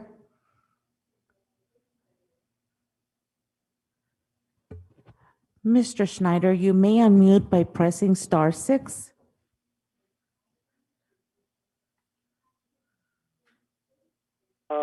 Yes. Hello? This is reference out to Jay. Are you there? Yes, you have 3 minutes to speak. Okay. Okay, I will refer to talking about the Mercy Hospital. Mercy project, and also this is referred to the incubator program that the government can train different people, and what you share a resource, you share a computer, office space, and other things, and the government and also the state will help you fund these programs. And I think it would be a good program for different people, and they have one in Santa Barbara, and this is roughly you're trying to do a business, small business, or trying to help the community. All the people will share a computer, office space, and also secretary and all type of equipment, copy machine. And I think you could probably bring the Mercy group in and other group, because you have a lot of open space and building. And in Ventura County, you have no incubator program.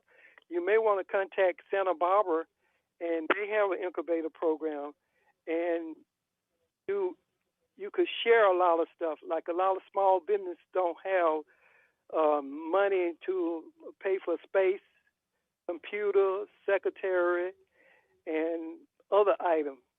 So the city may want to set up a committee to see how to set it up, because you have a space and you have a lot of resource, and you could get a lot of volunteer to you get the program. Then you could fund these people who help you set up the program, and it would be a benefit to the community, because a lot of people want to set up a business, and this will help the people very greatly, because 40 seconds. yeah. So I just want to summarize this. A lot of people try to set up an incubator program, but a lot of big businesses just block it. So I'm asking somebody to consider this, because I like to set up a business, a computer, and other people like to set up some business. And you could bring these other programs you're trying to get funded for. The state and the United States government will probably assist them, and you could look at the diagram. The background, what you need to do to get funding with these committees. So I hope that you may consider it, because this will help. Thank you. Your time is up. Many. Thank you. Pat Brown, followed by Armando Delgado. Pat Brown. Ms. Brown? Yeah, this is Pat Brown. I have a couple of comments. I live in the Royal Palms Mobile Home Park in downtown Oxnard, north of Woolley Road and just east of Oxnard Boulevard. And I've been living here since 1993, so I've got a few years on the place. Anyway, I see here that you're going to be discussing the shelter and navigation center operations tonight, as well as the downtown Oxnard Property Business Improvement District. Since our neighborhood is right up against both of these areas, and so we are more affected than most of the other residents in Oxnard. We need to be involved. One of our members, either our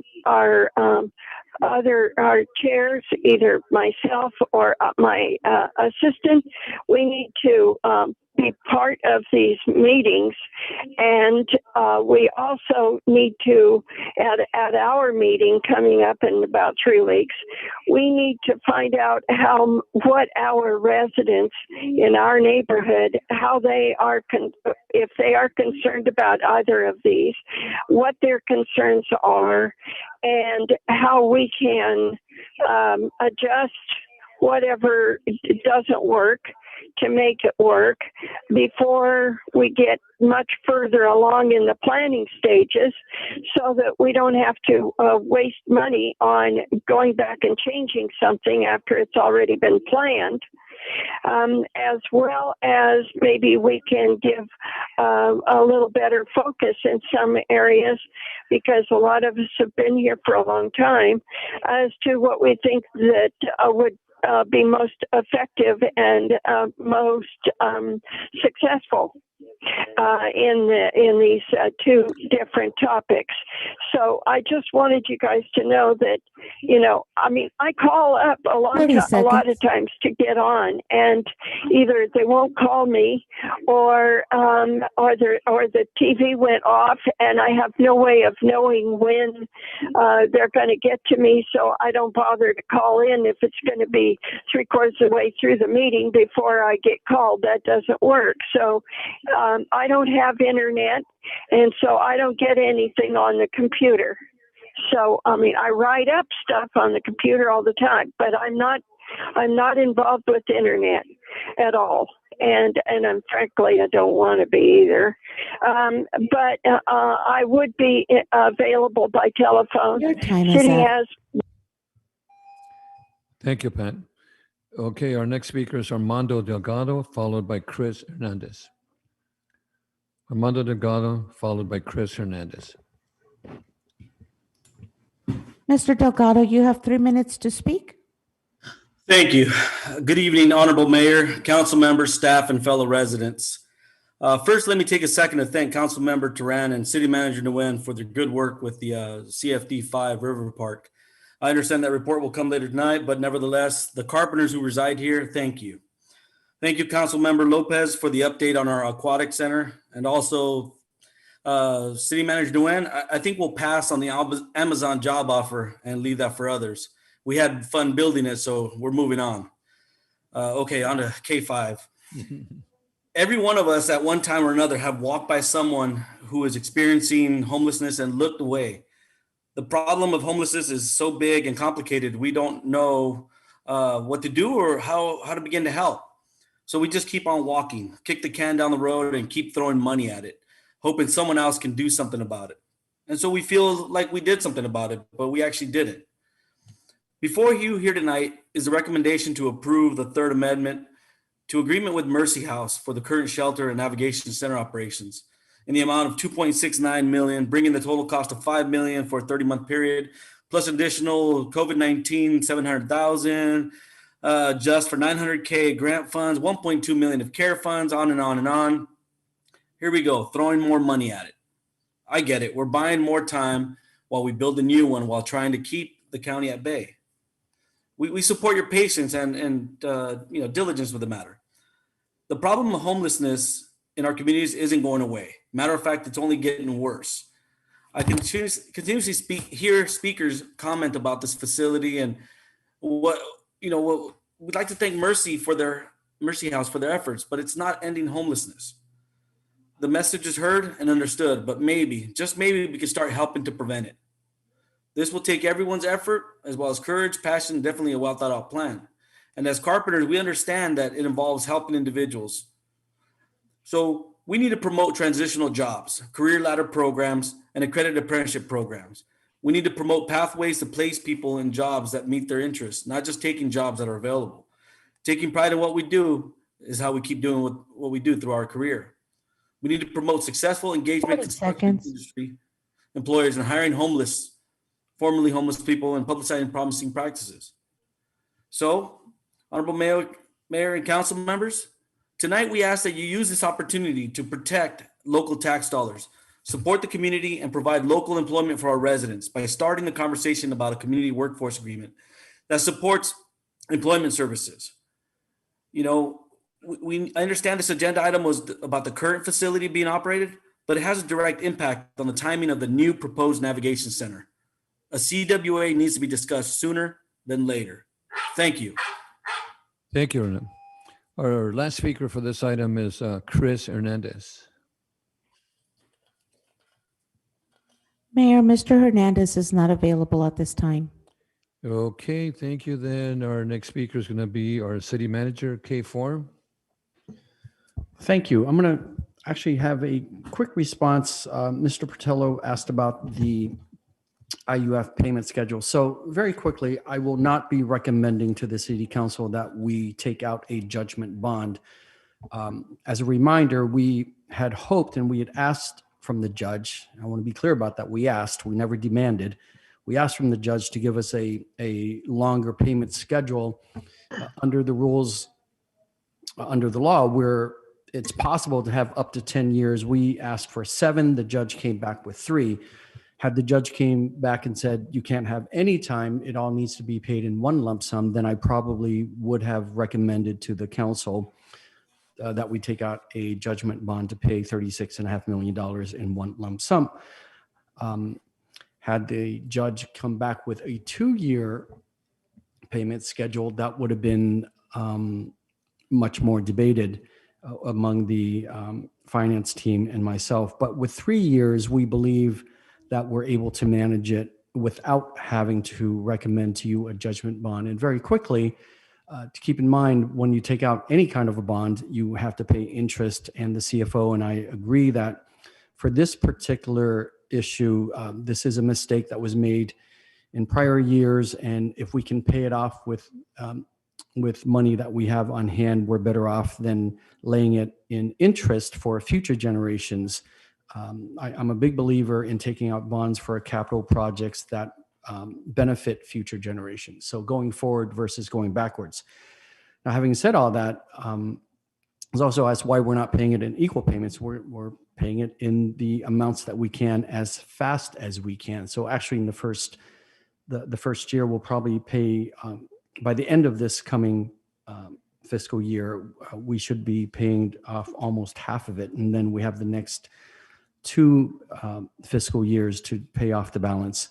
But I just want to point out, this is yet again another issue where it's clear to me that the interested parties here were not really motivated to fix the problem in a productive and proactive way that is good for the community, but really only looking to punish City Hall, which ends up actually punishing the community. I mean, we had asked for a 7-year loan repayment schedule so we could pay it off at roughly $5 million a year, and in essence, smooth it out over time so that we can utilize our money to invest back into the community over the next 7 years. I mean, just tonight's city council meeting already, among the various council member comments, for the public, you learn a lot by listening to the various council member comments, but in my seat, you're getting assignments. So we need to revisit improving lighting at the parks. If we had more cash on hand, we could certainly invest in that much sooner. We need to revisit the curb cut policy because the policies we have in place now make it very difficult. There are sand management issues at the beach that we have to invest in. We need to invest in doing a water hydrant pressure testing so we can get an update, pull together information about building structures in light of what's happened in Florida, and also put together the resources to have a solar requirement policy discussion, as well as kick off a project timeline of community outreach and design and so on for the aquatic center. And those are just examples from tonight's meeting that it'd be a lot easier if we had resources to invest now. So I say that just to make it clear. It's one thing to fix a problem at City Hall, and God knows there are lots of problems. There's a long list of problems in my head alone of things that we have to address here. It's another to do it in a way that is actually also helpful to the community and doesn't punish the community. So with that, I'm going to move on to K4. Now we need to pull this for discussion, and I'm going to ask our risk manager, Mr. Mike Moore, to explain it. But essentially what you have in the published staff report for the amount of the insurance premium for this coming year, the quote at the time was 1.7 million. And unfortunately, the final quote that we just received this week is raised it to 1.935. So it's a difference, an increase of $235,000. These are prices that are unfortunately beyond our control, but I'm going to ask our risk manager to provide a quick explanation. Mr. Moore, he's on the screen. Thank you, Mr. City Manager. Mr. Mayor and members of the council,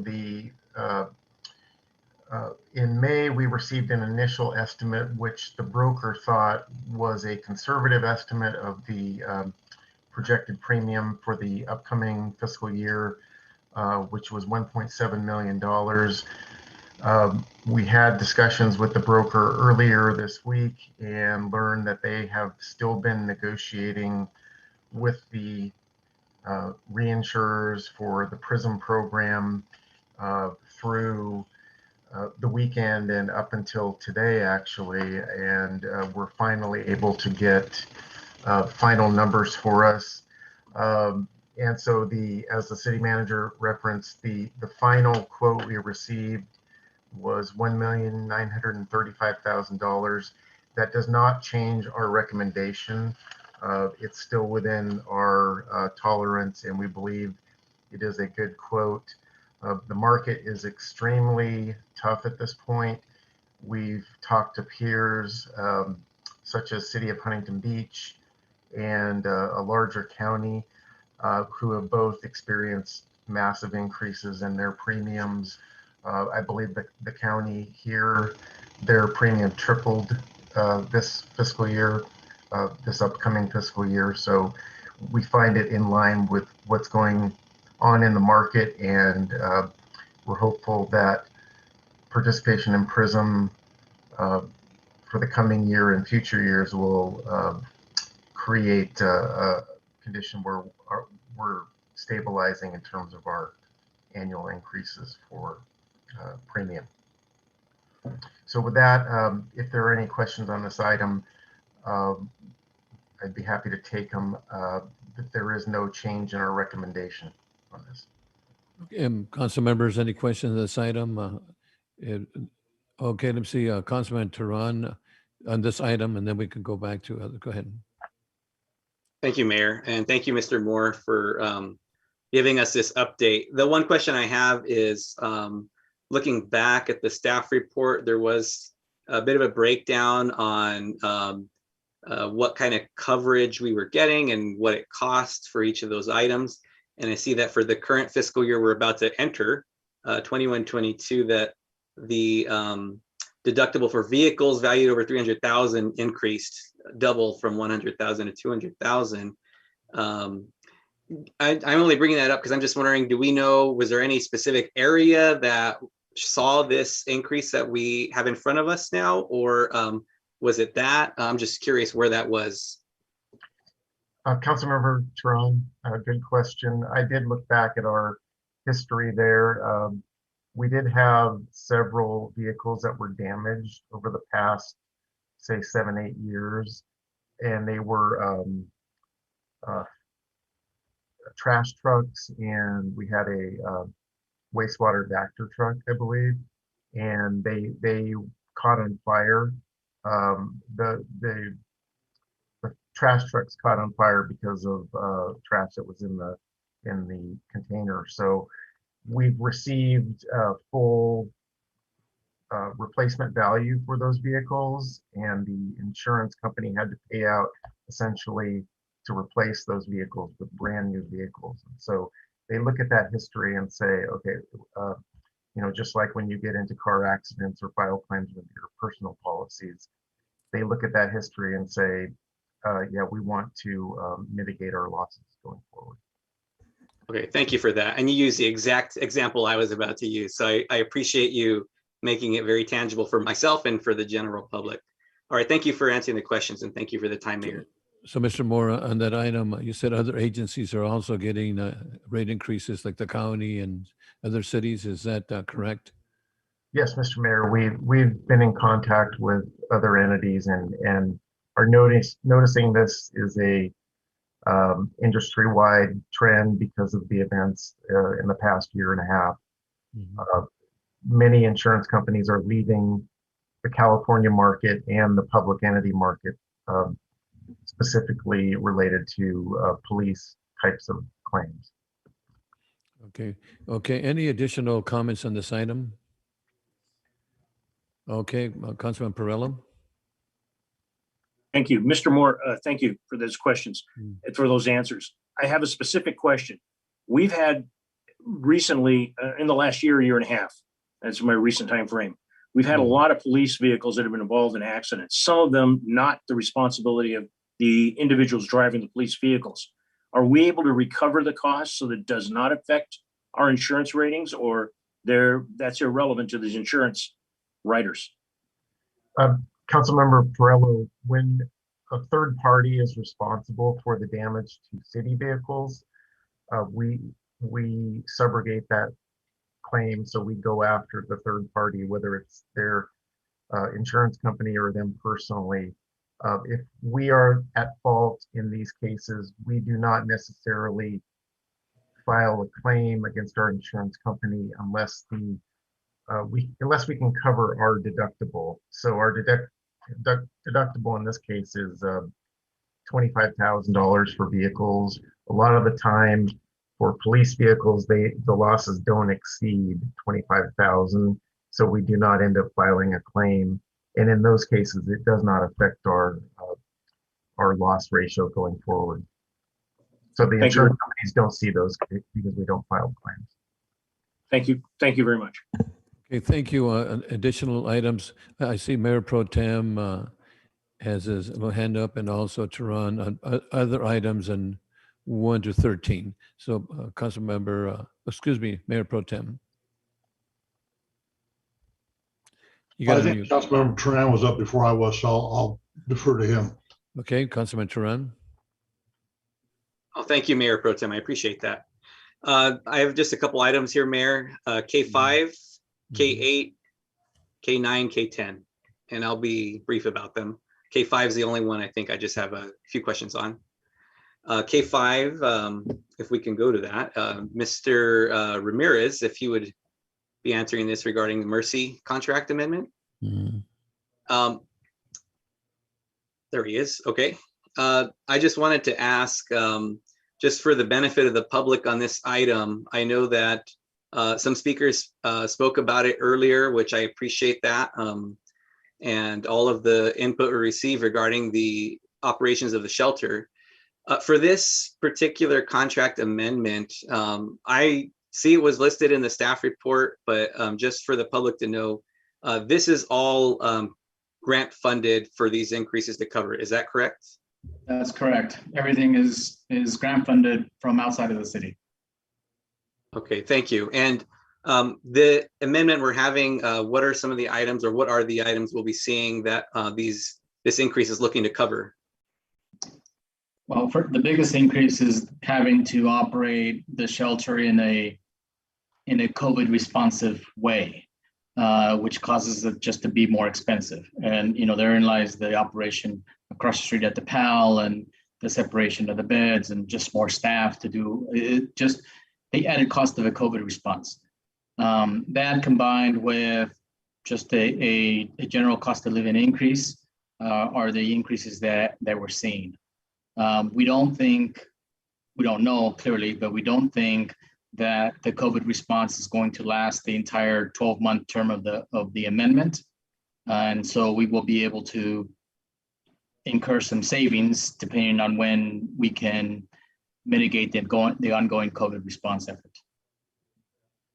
Thank you. And the last question on K5 is, even though the state opened up, quote unquote, on June 15th, how long does the shelter have to still operate in a COVID response state? We don't know that yet. We are still getting briefings from the county and healthcare agency and the state operation. And as of on Tuesday of last week, I believe it was Tuesday, there was not an indication that we would be able to return. If we listen to the state, we think somewhere around September. The county healthcare agency is telling us a little bit later, but everybody believes it'll happen in early fall. Thank you very much. And Mayor, if I can, I just have a question about K10. Okay, go on. Okay, and I'm guessing Mr. Howlett would be taking this one. Okay, thank you, Mr. Howlett. And my question for this one, it seems similar to what came before Finance and Governance Committee and then the council recently around mowing for 33 parks throughout the city. It looks like this one now is a similar structure, but we're looking at longer term going through 2024, June 30, 2024. Can you just share with the public and with us how those 33 parks were selected? Why are those parks getting weekly mowing through this agreement? Thank you, Councilmember Tram. So those parks were selected because those are the general fund parks. The remaining parks that are out there are managed under the special districts. So these parks were divided into areas of equal levels of service. So it's in 4 regions. 3 of them have 8 parks. 1 of them has 9 parks. And the reason why this was put into a 3-year contract, because that's a long-term commitment for the contractor. So as they invest in equipment and manpower, gives them the opportunity to continue the contract for an extended period of time. We were fortunate enough to have Garcia's Landscape come in and just do a 3-month mowing until we got this contract out to bid. Garcia's did bid on this project. However, Mariposa was the lowest responsive bidder. So as long as Mariposa continues to perform in all 4 areas, they will have the opportunity to continue the contract. However, there is the option to put any one of these contracts out to bid if it's necessary. Great, thank you very much for that. And in regards to this as well, and this, Mayor, goes to K8, K9, and K10. I just hope that the public can take note that each of these items was listed in the staff report as being funded through what's projected to come from Measure E funds that will go from the state through sales tax, then to the city quarterly, and then paid to the general fund, which we are using Measure E funds to do exactly these things, which it sounds like it's trees and our medians and our arterial roads, right? Median landscaping and parkway landscaping, and then the parks mowing. And I just want to thank staff for their efforts on this. And I'm happy to see this, and I hope the public can recognize that this is the first sign over the horizon of us bringing back the level of service that people have been asking for the last few years in our city. So those are my questions and comments, Mayor. Thank you very much, Mr. Howlett, and thank you for the time, Mayor.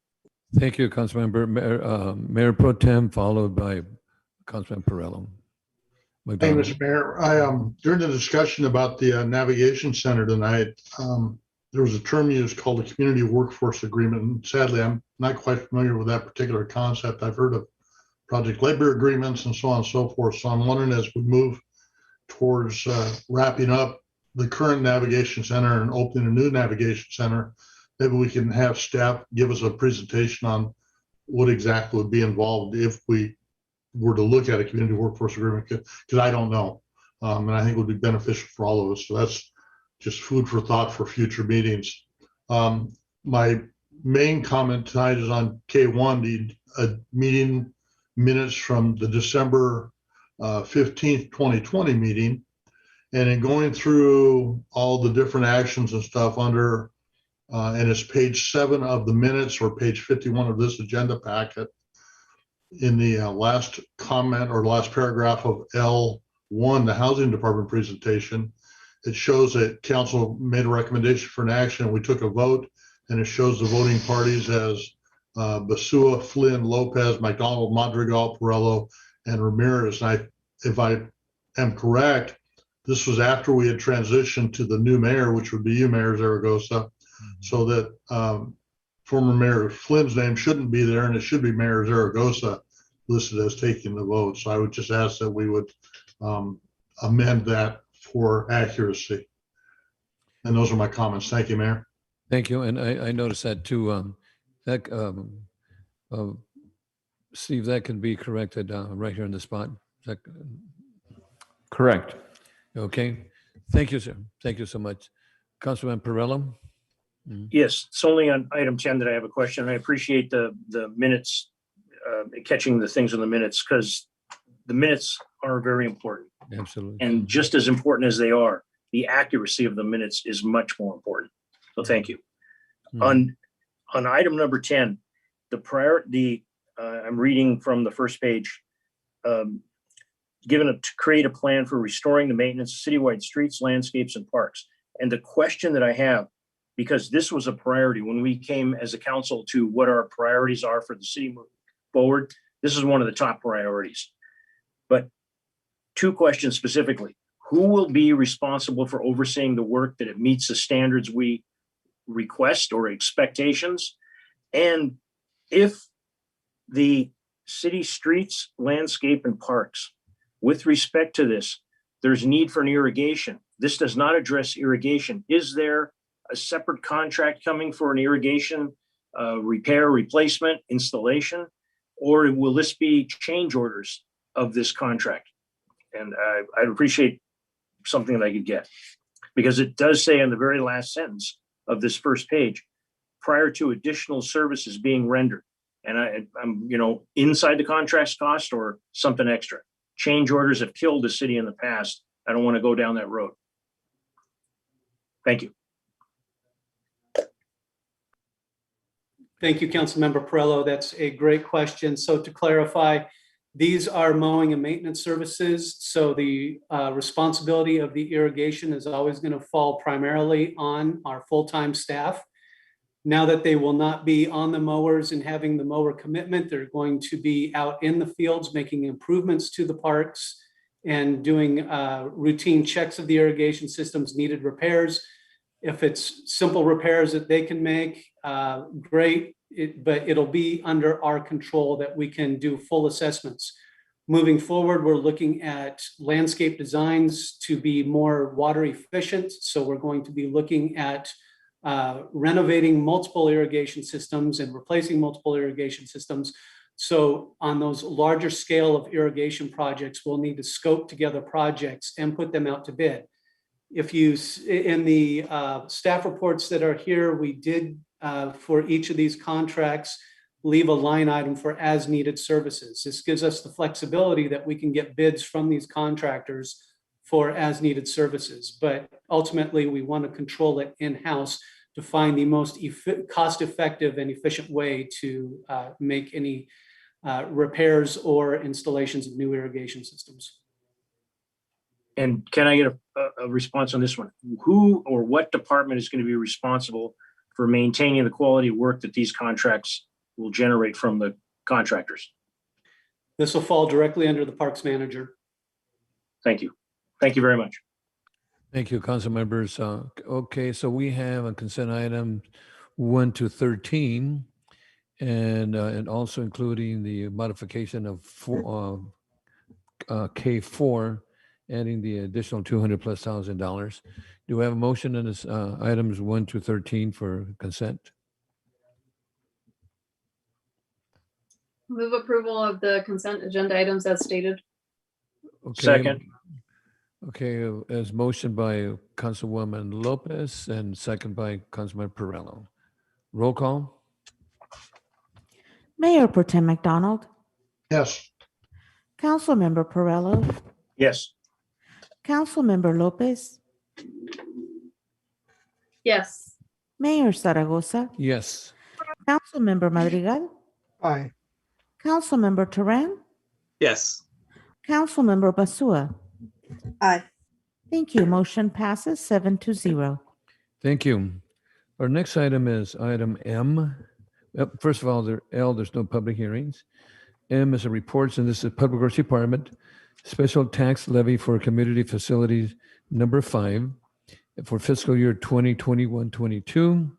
And the recommendation is the City Council acting as a legislative body for the Community Facility District, CFD number 5, approve the special tax of $2,987,495.10.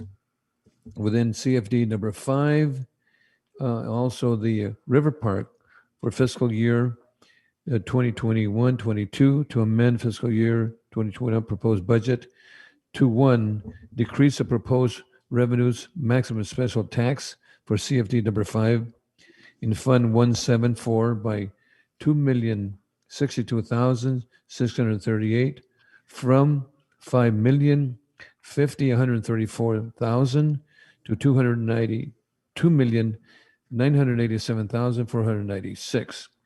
And also, number 2, decrease the proposed expenditures for CFD number 5, Fund 174 from $2,012,000 to $552,000 from $5,732,468 to $3,719,916. And 3, decrease the general fund transfer in revenue from $1,607,520 from the Fire Protection Services. And of course, this is under Measure M, a pre-recorded presentation. Council members, do you have any item concerns on this item? But before we do that, we have 2 speakers, and that's Douglas Partello, followed by Ty Hartley. Douglas Partello. Hi, can you hear Yes, me? Mr. Portello, you have 3 minutes to speak. Okay, thank you. Good evening again, everyone. Just have a few questions and a few comments. I was curious to know why the fund balance was so high at 4.3 million. That seems like a pretty excessive surplus. I know the assessments are based on prior year expenses and CPI adjustments. I know that there is some allowance for construction improvements and things of that nature. The construction projects listed in this presentation, is there a line item budget that can be seen by the public or a detailed estimate? And I was also curious to know that why does River Park Melrose pay for police service? That is also funded through the general fund like fire. So I believe this was incorporated in 2005. So here we're kind of 16 years down the road. I'm glad they're taking fire out. That makes a lot of sense because that is a general service that everyone enjoys. And then I was also wondering what account or accounts is associated with the on-call and contingency. Is this considered a direct expense or is that an administrative expense? So if I get a little clarification, that'd be great. If the city council removes fire service from the levy, which is great, it's a good start, they can put it back in at any time or add some of the other possible services listed in the expenses at a later time. In the origination documents, there's a number of those listed as possible services that could be included with this levy. I believe it's a false analogy in the presentation to say that increasing the levy by 2 to 5% of the maximum is like a credit card limit being increased. Well, the property owners, they actually pay for that increase. So it's not just, increasing the limit like on a credit card. It's like a credit card company say, well, we're going to increase your maximum limit on your card, but we're going to charge you for that increase 40 every seconds. year. And that gets compounded. So that's kind of a misnomer there. Also, there's a lot of confusion with the public about the 2% to 5% increase. Now that is based on that maximum number. So potentially the increase could be 900%. So if they're getting charged $100 and the limit is 1,000, well, that could go up 900%. And I know there were a lot of folks that were concerned because initially before taking out fire, there was a 15% increase. So it's important that the public knows that those increases percentage-wise. Okay, thank you. Our next speaker is Ty Hartley. Ty Hartley, you may unmute by pressing *6. Hi, can you hear me? Yes, we can. You have 3 minutes to speak. Good evening. My name is Ty Hartley, River Park resident, and I am addressing CDF 5 as a resident and not using my neighborhood council chair capacity.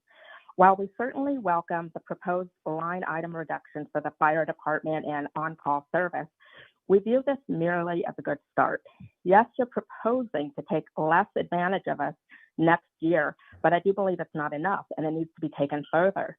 The fact that you could easily reduce our assessment by $2 million is evidence of how much the city has been abusing residents for many years, making us pay extra for services that are provided to the rest of the city without charging them a special cap. Residents have been overpaid for standard services available to everyone without a comparable offset from the general fund and without adequate transparency. Many more of our CFD services will need to be evaluated for elimination. For example, a $50,000 police vehicle was purchased with our funds, office equipment, and many other items used by city staff. This has been poorly managed and there was no resident engagement to weigh in on services or to justify to us the need. And my third PRA request for a correct, detailed report of account activity still has not been fulfilled. There is also another issue to address. When the parks are reserved, the funds collected do not come back to CFD as revenue, but rather they go to the city. What is adopted tonight will go to the county tax assessor on July 6th. And while we welcome this as a step, I don't consider this matter resolved. I intend to help the community weigh in on further amendments needed for our CFD. We're aware that just because you reduce the amount this year, you could return to charging us for it in the future. And I would also like to address Councilman Perillo's comment on this matter during the last council meeting on June 15th. He is not the representative of our district and used an irrelevant analogy that his shoes and pants from a decade ago don't fit. He didn't live in River Park 10 years ago and he doesn't live there today. He has no insight of our CFD or managed services to tell residents this is how it is. That is all. Thank you. Thank you. Mr. City Manager? Yes, let me try to respond to some of these comments because unfortunately they're either incorrectly informed or purposely misinformed. And that's just frustrating. But let me start with that final comment because I understand that council representation districts is a relatively new thing for this community. I've had the pleasure of working in several other cities that have had district systems for quite some time. So having council districts doesn't mean that council members only address what's in their districts. It's also incumbent on all of our council members to weigh the needs and the balances, not only of their district, but of the entire city. Our council members are not locked within the boundaries, the political boundaries of their district. And the mayor, of course, being elected at large, has the ultimate duty of trying to do your best, sir, to balance the needs of every district and the entire city at the same time. Next, understanding what a CFD is, why they exist, and what they mean. I think that's really important because the assumption here is that this is something that we are now taking advantage of. Let me just be very clear about this. So you've got to have the same facts, the same history, the same set of facts before you can go about either criticizing, judging, or trying to quote unquote repair something. When in fact you may actually be breaking something.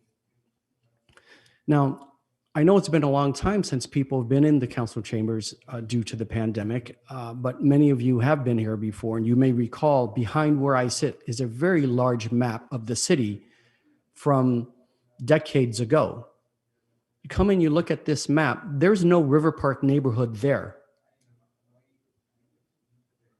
So the River Park, including the collection, that development, when it was structured to be created so that people can enjoy it today, the Community Facilities District was formed. And in the formation documents, there was a set of agreements between the city back then and the developer in terms of how some of the facilities, including the ongoing services and maintenance, would be provided for. If not for a CFD, there would be no River Park neighborhood today. It's really that simple, because at the time in 2005, there was no way the city could provide the services that would be needed for an expansion, a neighborhood expansion of that size, scale, and density, which is also reason why building the 2 new schools were required. Same mindset. So the idea that Ms. Hartley is shopping out there, that the city's been taking advantage or abusing the residents and charging extra for general services, it's incorrect. Again, there would be no River Park neighborhood out there today if not for the formation document for this CFD. So those are all agreements that the people, the company that built that development and the city agreed to back in the early 2000s. And all that information is available every time someone purchased property at River Park. It's all disclosed information, explains exactly what it is and what the limitations are and the limits. Now, with regard to the balance in the fund there, it's a large balance, but it is, again, because of the scale of the properties out there, it's their rainy day fund. And it's important because there will come a time when there will be major capital repairs, renovations, or even replacements needed. One recent example I can think of is a water fountain that failed a couple years ago. And again, with regard to police service, it's a different situation from the fire service. For this one. So now this idea that we can either reinsert fire service in the future or charge for any of the other services, that's technically correct. We can only charge for what's in the formation documents, what it provides. Can't do anything else. So for example, if I wanted to, build a platform for a hot air balloon ride in River Park, I couldn't use the CFD funds for that. Now, I can tell you as a matter of policy, I don't see any way that we would reinsert the fire services. And again, I explained why I recommended removing that out there, because the CFD is also paying for the actual physical fire station. There's no police station out there, but there is a fire station. And I believe that it was proper and fair for the general fund to reabsorb that one line item, not recommending any of the others. Thank you. Thank you, Councilmember Tehran. Thank you, Mayor.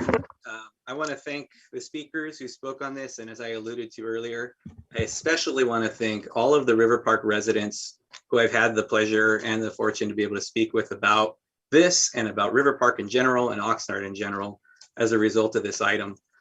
This has been a really great opportunity for myself as a new council member to see the inner workings of something like this. I've mentioned publicly before, and to everybody I've talked to from River Park, that I don't live in a CFD or an LMD. My neighborhood was built just after World War II. And this is all information that's really great for me to see the inner workings of this and how it serves the residents who live in these neighborhoods and in these districts.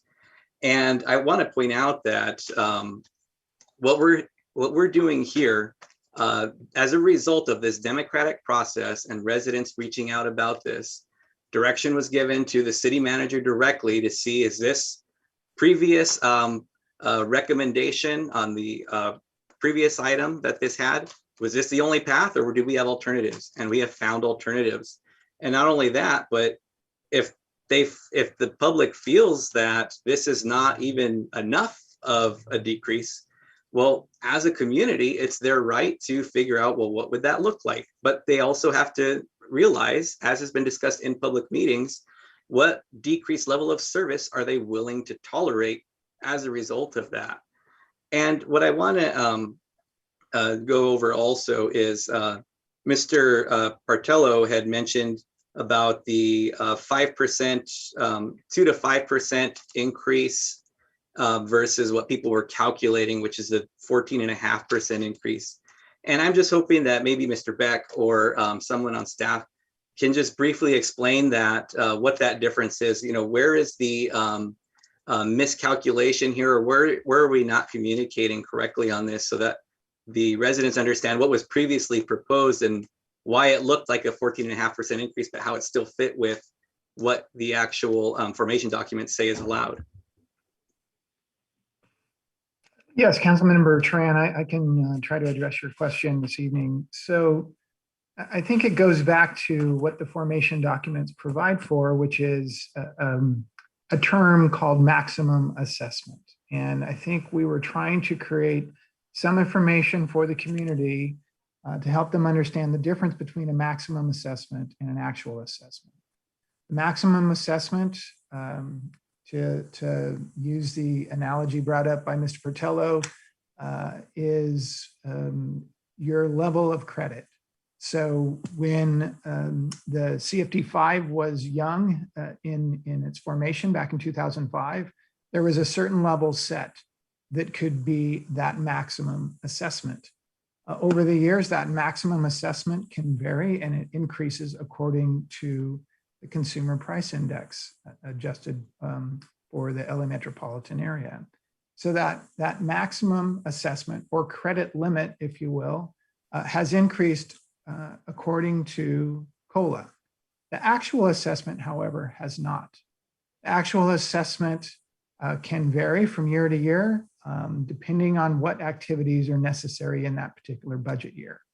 If the community was looking to, I don't know, build a new pool or a new gymnasium or something to that effect, those costs would be much greater than the regular landscape and services that are provided today.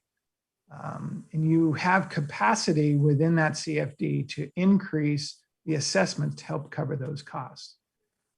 I think the mystery around the budget is something that is being addressed by staff. Something that we want to do is more engagement so everybody in the community fully understands what the budget is, what it's paying for, what the assessment is, what the max assessment is.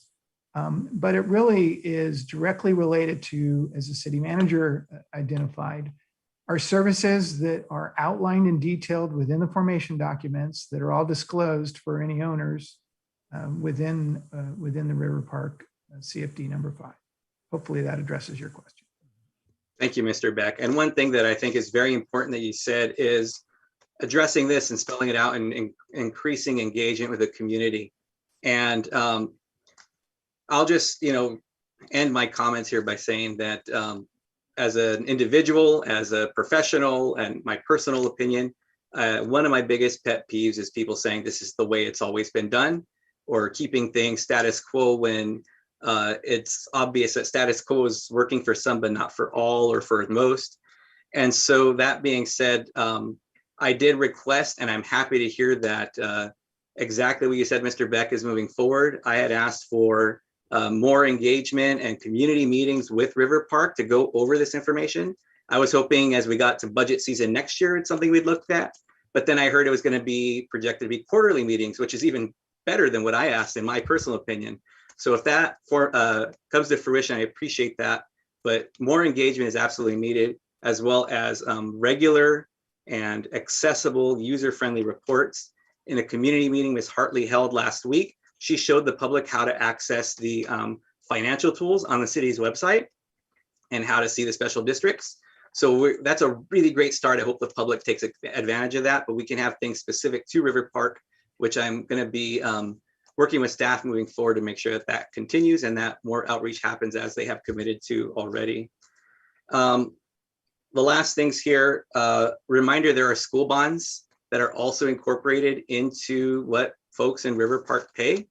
And we're 15 years through that. So 15 years from now, when those bonds are all done, there will be another drop in what they're paying, because they won't have to pay that towards the Rio School District for those facilities anymore. And I do have to say, I hope it's not I don't want it to look like I'm defending Councilmember Perello here, but I feel compelled to state that regardless of where somebody lives, they should certainly be able to have a say and speak up for what's going on in other neighborhoods, especially a council member, but also other residents. I want to point out that Mr. Partello and Ms. Purcell, who also attended last week's meeting, they don't live in River Park, but they've certainly taken an interest in what's going on there. And I would hope that they would not be excluded or that their opinions discounted simply because they don't live in River Park. And I just, I had to say that because I certainly don't think it's fair for anyone to be excluded simply because they don't live there. And Councilmember Perello is on that list as well. Lastly, Mr. City Manager, something that was brought up, which I think is a really important point, is we can certainly remove the fire station or the fire item now. And, sure, it could be put back in there.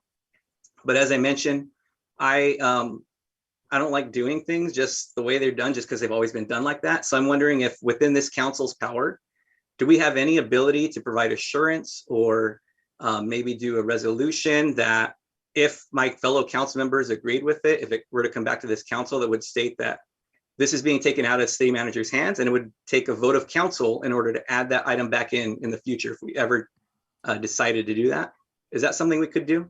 Mr. City Manager? Yes, Councilmember, I think we could do that, and I think that makes sense. We'll bring back a resolution to take this decision out of the city manager's hands going forward, whether it's me or the next person, and it would take a vote of the council to reinstate it.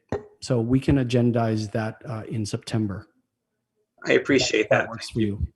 Thank you. I feel that that's a show of good faith on this council and the city manager's part, if that's something within our power to do. I appreciate all of the input we've had in this. I appreciate all the staff work that's been put into this. And thank you for the extra time on this, Mr. Mayor. Thank you so much, Councilman Trump. Before I go to Councilman Peralez, I think we got to remind him, the city manager mentioned before, that all of us are responsible for the entire city, whether it's District 1 to District 5, 6, or myself. We all do what is good for the entire city, even though we represent our different districts. And as a mayor, I also believe that I represent everybody, and I think that's important that the public understand that. Thank you for sharing that. Councilman Perello. Thank you very much, Mayor. I feel I need to address Ms. Hartley's comments. She's absolutely correct. I never have lived in River Park, and I don't plan to move from where I live in the South Bank neighborhood to River Park. So technically, she's correct. But I was involved in the project before there was anything done to the dirt in River Park, when the Rio School District was taking actions to create and assist the developers in getting the agreements in place. They needed to get the school district's buy-in. And excuse me, city manager, there are 3 schools, 2 grammar schools and a junior high school. And if we can address something, there was a joint use fire. County and maybe the mayor can address this. The fire was a county and city facility. Maybe there's an angle on that. But with respect to getting involved in River Park, I got involved in River Park because of the CFD. Then I got really involved in River Park because we found out the levies were not going to be certified. Ms. Hartley, it's called SCR1. I don't hear you asking questions about that at your neighborhood council meeting. I just wanted to point that out to residents of River Park that may be listening. But I was involved in SCR3 and SCR1. Tremendously involved. And I believe the mayor could address that because he was a supervisor. I'm not angry, Ms. Hartley, that you brought it up. I'm grateful that you brought it up. You're absolutely right. I don't live in River Park. Will not give as an Oxnard councilman only to work in District 1. What happens in any district in the city of Oxnard to any resident of Oxnard, no matter what sex, what color of their skin, how much money they got, their level of education, impacts the entire city of Oxnard. I hope future actions, Ms. Hartley, you remember that. Thank you, Mayor. Thank you. Okay, this item is again a special tax levy for community facility district number 5 for fiscal year 21-22. Do we have a motion on this item? I'll move the recommended action. Okay, moved by Tehran, Councilman Tehran. I'll second the action, Mayor, and I want to comment if I can. Sure. To the council member that's making the motion, he deserves credit for listening to the people that live in the district he represents and bringing this item forward to the council. He deserves credit for asking something to be done. Yeah, thank you for that. Okay, a motion by Tehran and second by Councilman Perrello. Roll call. Councilmember Basua, Yes. Councilmember Madrigal, Yes. Mayor Pro Tem McDonald, Yes.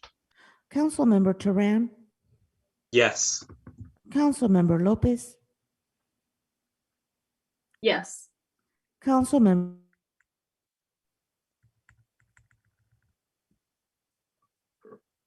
Corolla? Yes. Mayor Zaragoza. Yes. Thank you. Motion passes 7-0. Okay, thank you. Our next item is this. This is city manager report, and this is M2, and the adoption. This is subject adoption of the fiscal year 2021-22 operating capital budget, improvement budget. And the recommendation is number one, that the city council adopt the following resolutions. A resolution of the city council, the city of Oxnard, approving the city operating capital improvement budget for fiscal year 2021-22. B, a resolution of the city council, the city of Oxnard, authorizing full-time equivalent positions in the city service effective July 1, 2021, in accordance with the operating budget for fiscal year 2021-22. C, a resolution of the city council of the city of Oxnard authorizing classifications and salary schedules, approving the attached classification and salary schedule. D, a resolution of the city council of the city of Oxnard establishing a financial management policies. E, a resolution of the city council of the city of Oxnard establishing an appropriation limit for fiscal year 21-22. And 2, the Housing Board of Commissioners adopted a resolution approving the Housing Authority operating budget for fiscal year 2021-22. And this, of course, was a pre-recorded item. And also like to share that Commissioner Vega and Commissioner Andrade from the Housing Commissioner will be joining us. Madam Clerk, do you have anything else? Yes, Mayor. I have an announcement to make. Pursuant to Government Code Section 54952.3, each member of the Housing Board of Commissioners present will receive $50 pay for convening in this meeting. Thank you. Thank you, Madam Clerk. And additionally, we also have two speakers before we ask the council members for any comments. It's Walter Snyder, followed by Douglas Bartello. Walter Snyder and Bartello. Mr. Walter Schneider, if you could please unmute by pressing *6.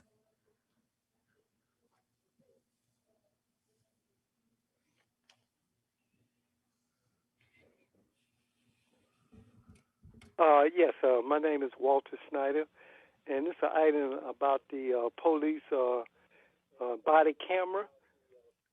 Budget. I had an accident on December the 8th on my birthday, and Sir? I think this was the item that I signed up for, and it's a violation of constitutional right of the privacy. I was taken at the accident into the to the hospital by ambulance, and I was unaware that the police came in there. He set the tone, and why I got injured in the car accident.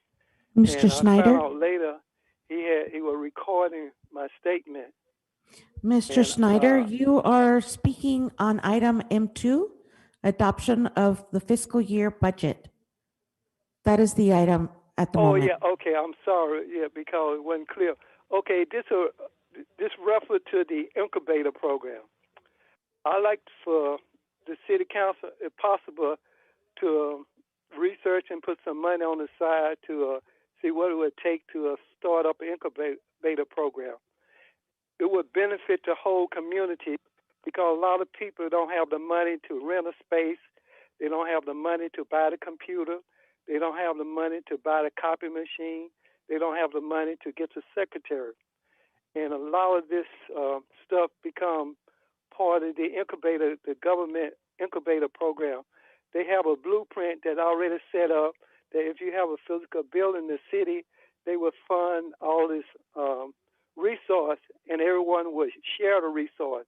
Instead of trying to buy all this stuff, you have all this in one common place and space, and then all the other people have expertise in certain type of business trainings, and you could utilize their skill. And one reason that Oxnard never have taken on this project because the big business have been blocking it. So you may want to put a committee together and research it, because they're not only United States federal money, there's state money too. 40 seconds. And there's a lot of grants. So just would consider in your budget, not from your budget, but take a small portion and have a committee to research. And I think it would benefit the community. And I think you can go and talk with the Santa Barbara. You have no incubator program in the city of Oxnard. And since you're the 19 or the 20 largest city, that most all the city have an incubator program. And the people who have the business expertise, they make a volunteer. You got a lot of high tech and research company, and they could share Your with time some is of up. their. Thank you, Douglas Bartello.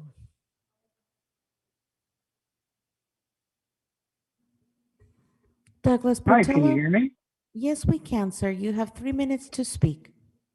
Okay, thank you. And good evening, everyone, again. I'd like to speak about the infrastructure for our city. So we've got lots of things on the table. There's an influx of money that's coming in with the Recovery Act money, other sources, Measure E. So, as it's often said, we're kind of in a different place right now. But one thing, I always want to think to keep the basics. So the aquatic center, that's great news. I love aquatic center. I grew up, we had to pay 25 cents for the public pool, but it was such a great thing. And so that's wonderful that we're getting some support from the state for that. But maybe since we are getting that outside support for that, that may free up things that have kind of long been neglected that are very important. And I think Surfside, Florida has kind of brought it home to us that some of these things that, maybe they're not seen on the surface, but they're kind of going on. And boy, the engineer can certainly speak to that. She gave a great report, like on the road conditions and other issues of dealing with our infrastructure. I think that those very basic things that, may not be known or quite as popular politically, like aquatic centers, are so critically important to focus energy and attention on. And, even with the 51 million from Measure E, a lot of that money is already spent. The increased cost of salaries, benefits, and pensions has already consumed probably about 20 million plus from our annual budget. There's a big pension black hole, and Oxnard's not alone. This isn't an issue of mismanagement. This is a state. They want their coin. We're dealing with CalPERS on this. Jerry Brown made some reforms in 2013 on the pensions, but every city across the nation has got pension burdens. And in the meantime, we've got roofs that are leaking. We've got seawalls. We've got all kinds of stuff going on here. And, this is one area where the engineers know this is what they deal with. And,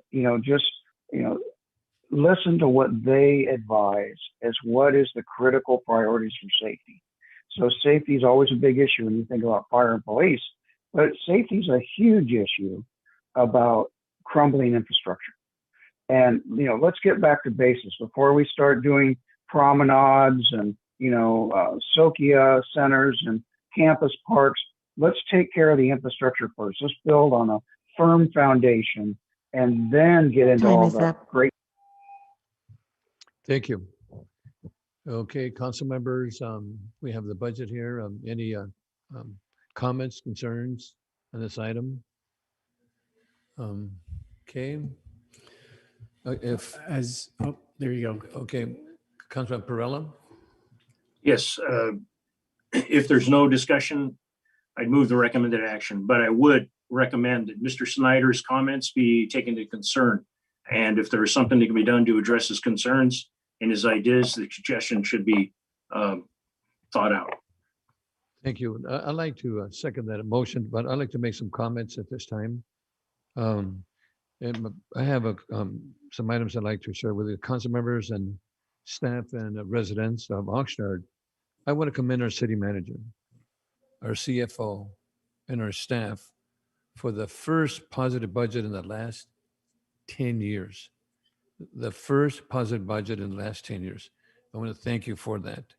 Additionally, I want to thank our residents for the passage of Measure E. That's helped to close a major budget gap for the city of Oxnard.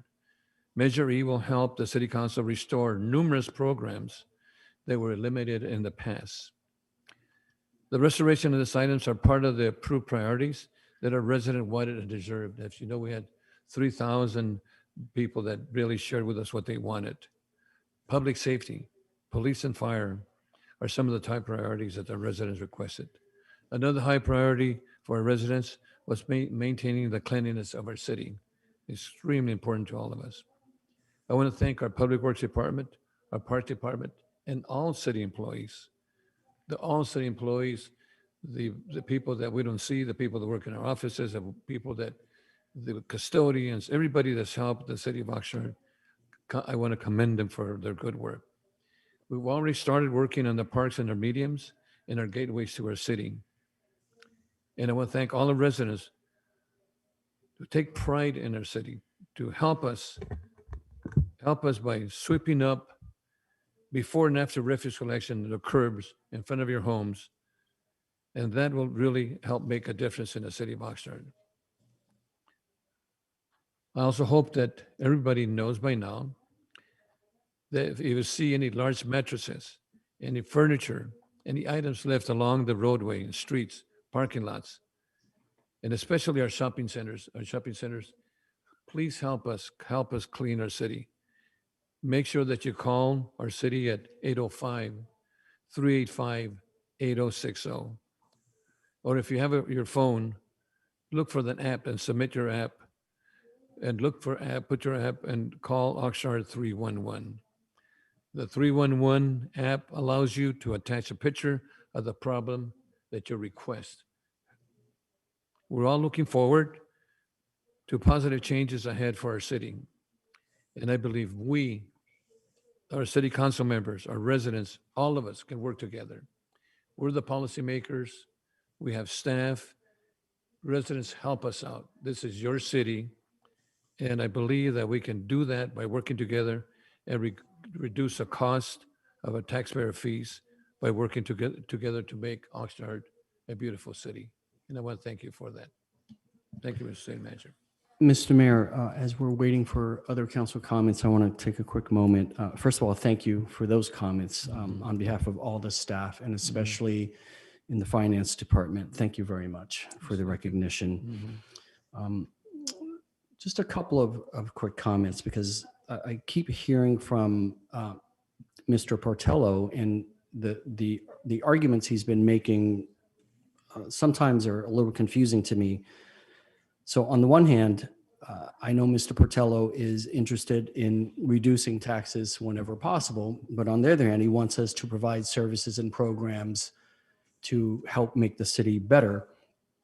Also, the ongoing discussion about how we're spending money on salaries and pensions on our employees. So if you don't like the taxes that are required to run the city and you don't want us to pay our employees, I'm not really sure how you expect us to get the work done. Now, of course, it's our job to do as much as we can with whatever resources we have, be as efficient and productive and as innovative as possible. And that's certainly what I intend to steer this organization towards. Mr. Portello has also been speaking a lot about utilizing funds for the basics, for basic infrastructure. He brought that up again. And it's interesting to me that he brings it up in juxtaposition to our interest in investing in an aquatic center for South Oxnard. So public infrastructure is and has been a major problem across the nation. Local, county, state, federal. So however you want to look at it, bridges, tunnels, airports, roads, highways, country roads, city roads, on-ramps, off-ramps, everything is really in terrible condition across the nation, which is why we also have ongoing political debates in Washington about how much to put towards infrastructure. And we get reports all the time about how much everyone is behind. And I'm going to tell you, in my career, part of my experience is even at the local level, you never get interest groups who come to city halls pounding on the podium saying, we demand that you save money because we're going to need a new roof on the library in 30 years. That doesn't happen.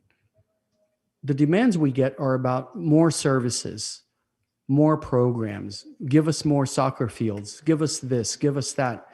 And there is the tension of what the community needs and desires versus the rainy day fund and saving and having proper funds set aside for maintenance, renovation, repair, and ultimately replacement. That explains a lot about infrastructure across the nation at all levels of government.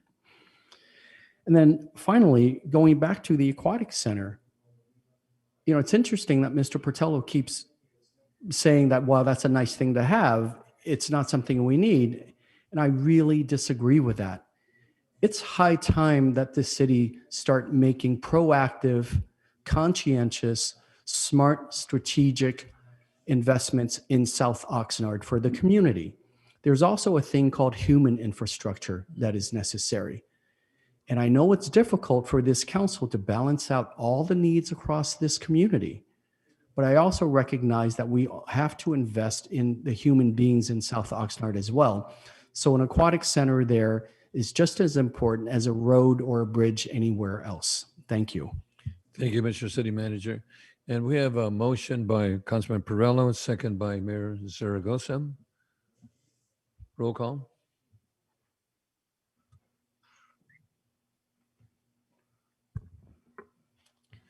Councilmember Lopez,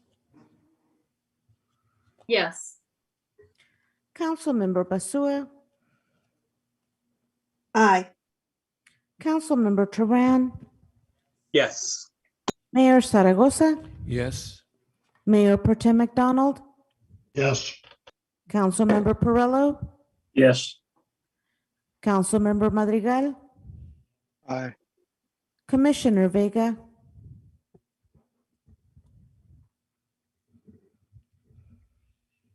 Commissioner Vega. Commissioner Vega. Yes. Go ahead. No, I'm fine, thank you. And your vote, please. Oh, aye. Thank you. Sorry about that. Commissioner Andrade. Yes. Thank you. Motion passes 9-0.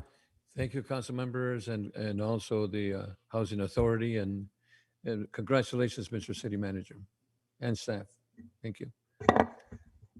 Okay, our last item here is Public Works, and this is an agreement A8344 and A8346, Garcia Landscaping Maintenance and Incorporated, Agreement A8345, Mariposa Landscape Incorporated for monthly medium landscape services. And the recommendation is the City Council approve and authorize the mayor to execute agreement with Garcia's Landscape Maintenance Incorporated and Mariposa Landscape Incorporated for an amount of $6,025,000 for a 3-year term ending in June 30, 2024. One, the agreement 8344 to Garcia Landscape Maintenance Incorporated for a total amount of $1,900,000 in Region 1. And 2, Agreement A 8345 with Mariposa Landscape Incorporated for a total amount of $2,125,000 in Region 2. And also Agreement A 8346 with Garcia's Landscape Maintenance Incorporated for a total amount of $2 million for Region 3. And of course, this is again, it was linked to Measure M. It's in the pre-recorded presentations. Council members, any questions? Councilmember Tehran? Thank you, Mayor. And first, I want to start by apologizing to Public Works staff and to Mr. Harrison, if he's still on. I mixed up this item with one of the info consent items. I did want to speak on the ACES grant, and that's fine. It's gone. I supported it, and it went through. But for this item, I do want to thank staff for this as well. I also want to just kind of clarify for the public, which is similar to one of the items in the info consent. We have the city split up into 3 regions, and I'm hoping that one of our public works staff can just elaborate a little bit on why that is, why it's split into 3 regions, and how the work that's being proposed here in these agreements will be addressed. Will it be first region 1, 2, 3 backwards? Will it be concurrently? Just so that we can get that clarified for folks. Thank you, Councilmember Tran. I'll be happy to answer that question. So yes, this is 3 separate contracts, and we worked with our GIS team to look at what the most efficient way to manage the medians throughout our city. And we were able to divide it up into 3 regions of equal amount of area. So we won't have one contract covering the whole city, in which we're waiting for one contractor to go from one end to the other. So we put it into 3 contracts of equal sizes. So with Garcia's, they have 2 of the contracts, but it's with the understanding that they have 2 separate crews. So all 3 contracts will be going simultaneously. So in north, central, and south areas of the city, there will always be service activity going on. So there is equal level of services. Great, thank you for that. And my last question is related to what we spoke about a little bit earlier, but if we can get just a little bit of elaboration. So we're contracting these services to Garcia's and Mariposa, and the staff who were previously working on this once a year for median maintenance, what will that now free up the staff to do? What are some types of tasks or projects they'll be working on since they don't have to focus on these medians? Thank you again, Councilmember Tran. So one of the things that needs to be understood is the crew that is taking care of the city medians and parkways currently is our parks crew. So while they're working in the streets, they're not able to take care of the parks. And so they've been really, with the limited resources available, they've been juggling the demands of the citywide streets and the citywide parks and trying to put the resources where they can to be the most effective. So by putting these maintenance contracts together, now we can adjust our organization and put the resources where they need to go to make improvements to the facilities, not just spending their days on a mower or spending their days picking up trash. They will still be responsible for those things on occasion, but now instead of mowing and trimming being their primary responsibility, now it's going to shift to improvements to our facilities, inspecting and maintaining the irrigation systems, changing out landscapes. We're definitely going to be coming forth with some more water efficient landscape opportunities. And so this will allow our staff to be more directly involved in those types of projects. Great, thank you very much. And thank you, Mr. Howlett, Mr. Beck, and all of your team for your work on this and the other items we had come before us tonight that are similar to this one. I really appreciate it. I hope the public gets to see this, but also that they get to see the tangible outcomes from this if we vote to put this through tonight. So thank you all very much. And thank you, Mr. Mayor. Thank you so much. They're extremely important. Okay, so I don't see any other comments on this item. Do we have a motion on this item? Mr. Mayor, I move the recommended action. I will second. Second, Mayor Pro Tem, first, second, Okay. Roll call. Councilmember Perrello, Yes. Mayor Pro Tem McDonald, Yes.